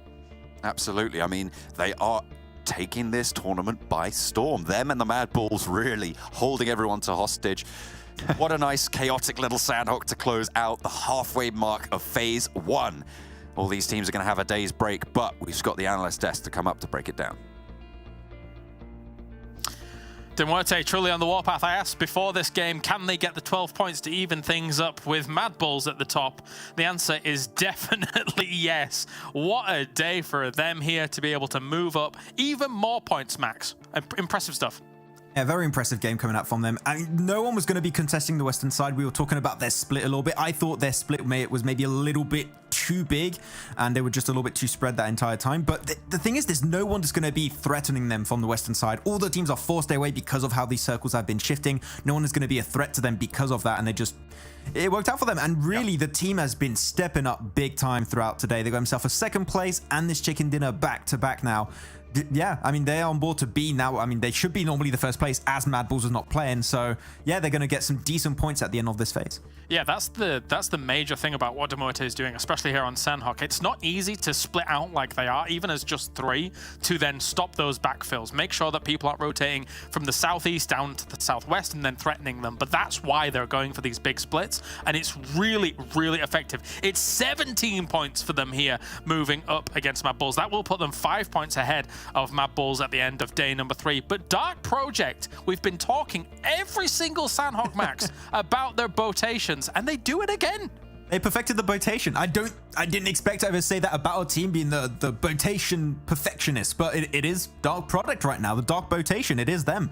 And they keep getting themselves in these really good positions because teams just don't tend to spend too much time looking at the water to see if a boat is going to be coming in, and they just made their way through south of Camp Charlie. So good entry points. They just avoid a lot of hassle and annoying teams that are going to try and gatekeep them. So good for them. And also we saw at the top Major Pride getting, I have the impression, a lot more consistent points throughout today. So it seems like they're just slowly finding their momentum. All right, here's our 9th through 16th. And unfortunately for teams like Gladiators, not much on the board here, but I think they've done enough across these last 2 days here to be able to ramp up their progression in the past couple of days. And for other teams in those final circles as well, VIRTUS.PRO got really caught off. Tapok has actually had a big day here, Max, to get them on the board.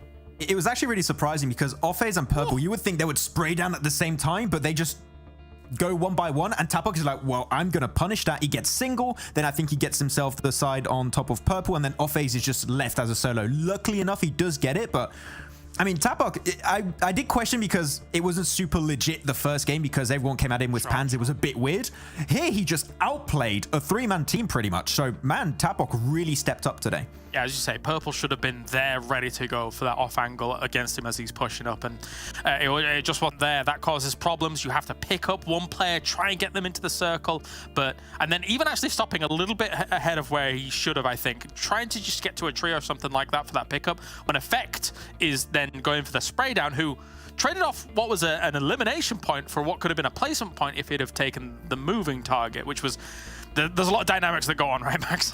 Yeah, he would have got the elimination point plus the placement point, so that could have been... And also he wouldn't have been potentially spotted out. I mean, who got him after? I think it was MUERTE that actually spotted him out, so he was not going to make any further. He could have got 2 points. Got 1 instead, but Major Pride are still getting a few points here and there as time goes on. So yeah, they're slowly waking up. I'm liking it, but we clearly, Kalaris, have at the top just 2 teams that are just setting himself apart from the rest. It's just MADBULLS and MUERTE all day, every day. Today in particular, they dominated. And my question stands is, who's going to be able to just go up against that when these teams are not only just so dominant game per game, but they're hyper consistent?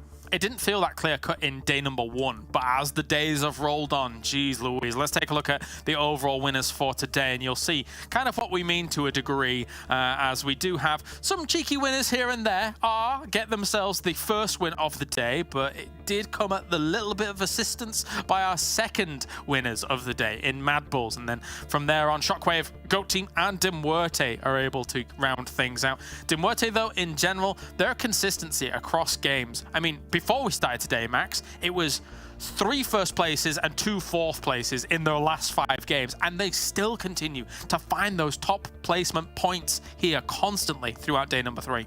And they can have good games on every battleground. They've done it on Miramar quite a few times. They've had it a few times on Erangel, and now they're doing it also on Sanhok, and we know there's going to be an even split of all these battlegrounds throughout all of this PMPL season. And they're set for a great amount of success throughout this entire season, so I'm super hyped to see if they can keep it up. There's still a lot of teams that I would like to see rise up. We saw the start of the rise now from Major Pride. Gladiators started their rise yesterday. So, no, it's still up in the air as to like, which teams can still make it up there, but we've got a clear cut as of who the two favorites are, and it's just not even close. And we've got a clear cut as to who we think the two MVPs might be, but we've separated a little bit. I'm going to go for Tapok, considering game one as well. Max, what are you thinking? That game one does help him quite a bit. I still think because of their consistency, Malloy is a really big standout player for the team. So we'll see. Tapok still got himself a lot of elims in that last game, so it might be him. But Malloy seems like a good contender. Yeah! Oh, okay. Hooray, Tapok. So bear in mind, this is 6 eliminations in game one, 6 eliminations in the last game of the day, and then 1 elsewhere. Admittedly, those first 4, as we take a look at the highlights here, this is the start of this game against Dagestan, and then afterwards, this is show me again. Insanity. I love it, man. We've had a little bit of everything today, Max. It has been a great, great time. I just realized Tapok also literally gets the final knock on his last bullet. Like, if he if he just misses an extra bullet, he's done. He's getting panned to death. But he makes it through. And then he had some great fights eventually. He was really serving the role of gatekeeper over on the eastern edge.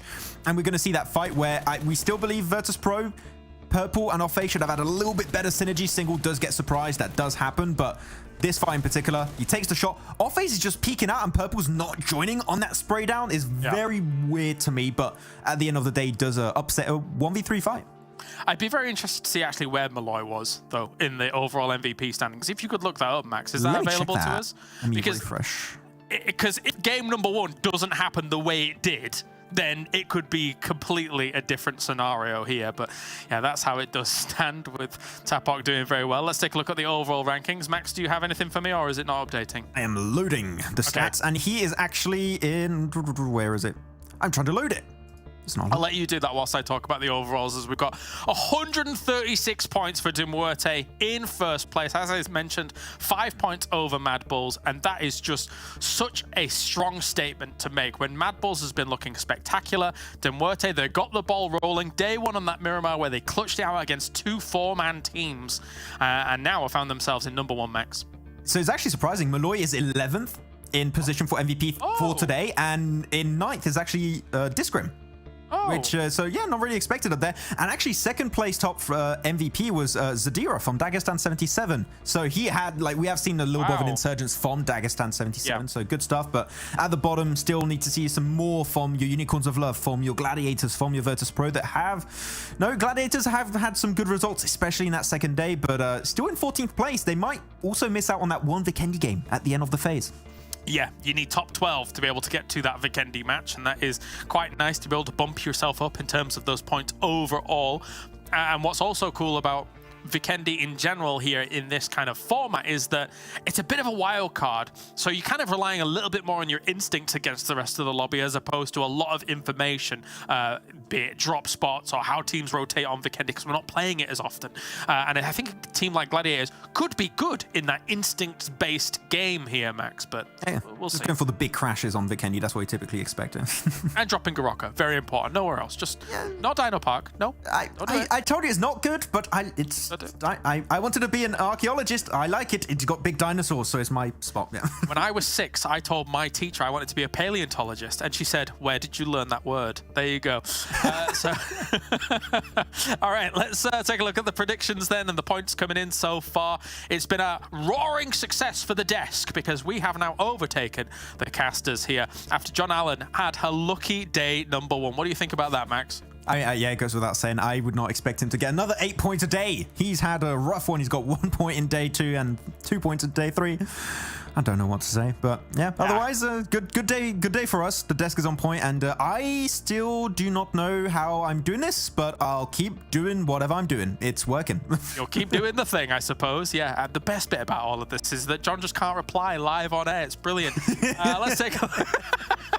Let's take a look at the socials as well. You can probably reply over on social media to us, but we'll probably ignore that too. If you use the hashtag PMPL EU on all the social medias, you can tune in and get tuned in with all of the things that are going on, and you might get yourself a chance at winning some skins, Max. Yeah, over on the Instagram, Esports.PRO EU. If you go follow right now and you keep your DMs open, on Saturday we'll be choosing 2 lucky winners, and you can pick which skin you want. And it's only this time, so you better get in. Awesome. Awesome stuff. All right. Well, thank you very much, Max. Thank you very much to the casters here. Thank you very much to everybody tuning in around the world as well. Don't forget that Turkey is still rolling on. The games are keeping on going, so go on over there. Watch some of those matches. That's it for EU for today. We're taking a day's hiatus, and then we'll be back the day after, which is exciting for more PUBG Mobile action. See you then.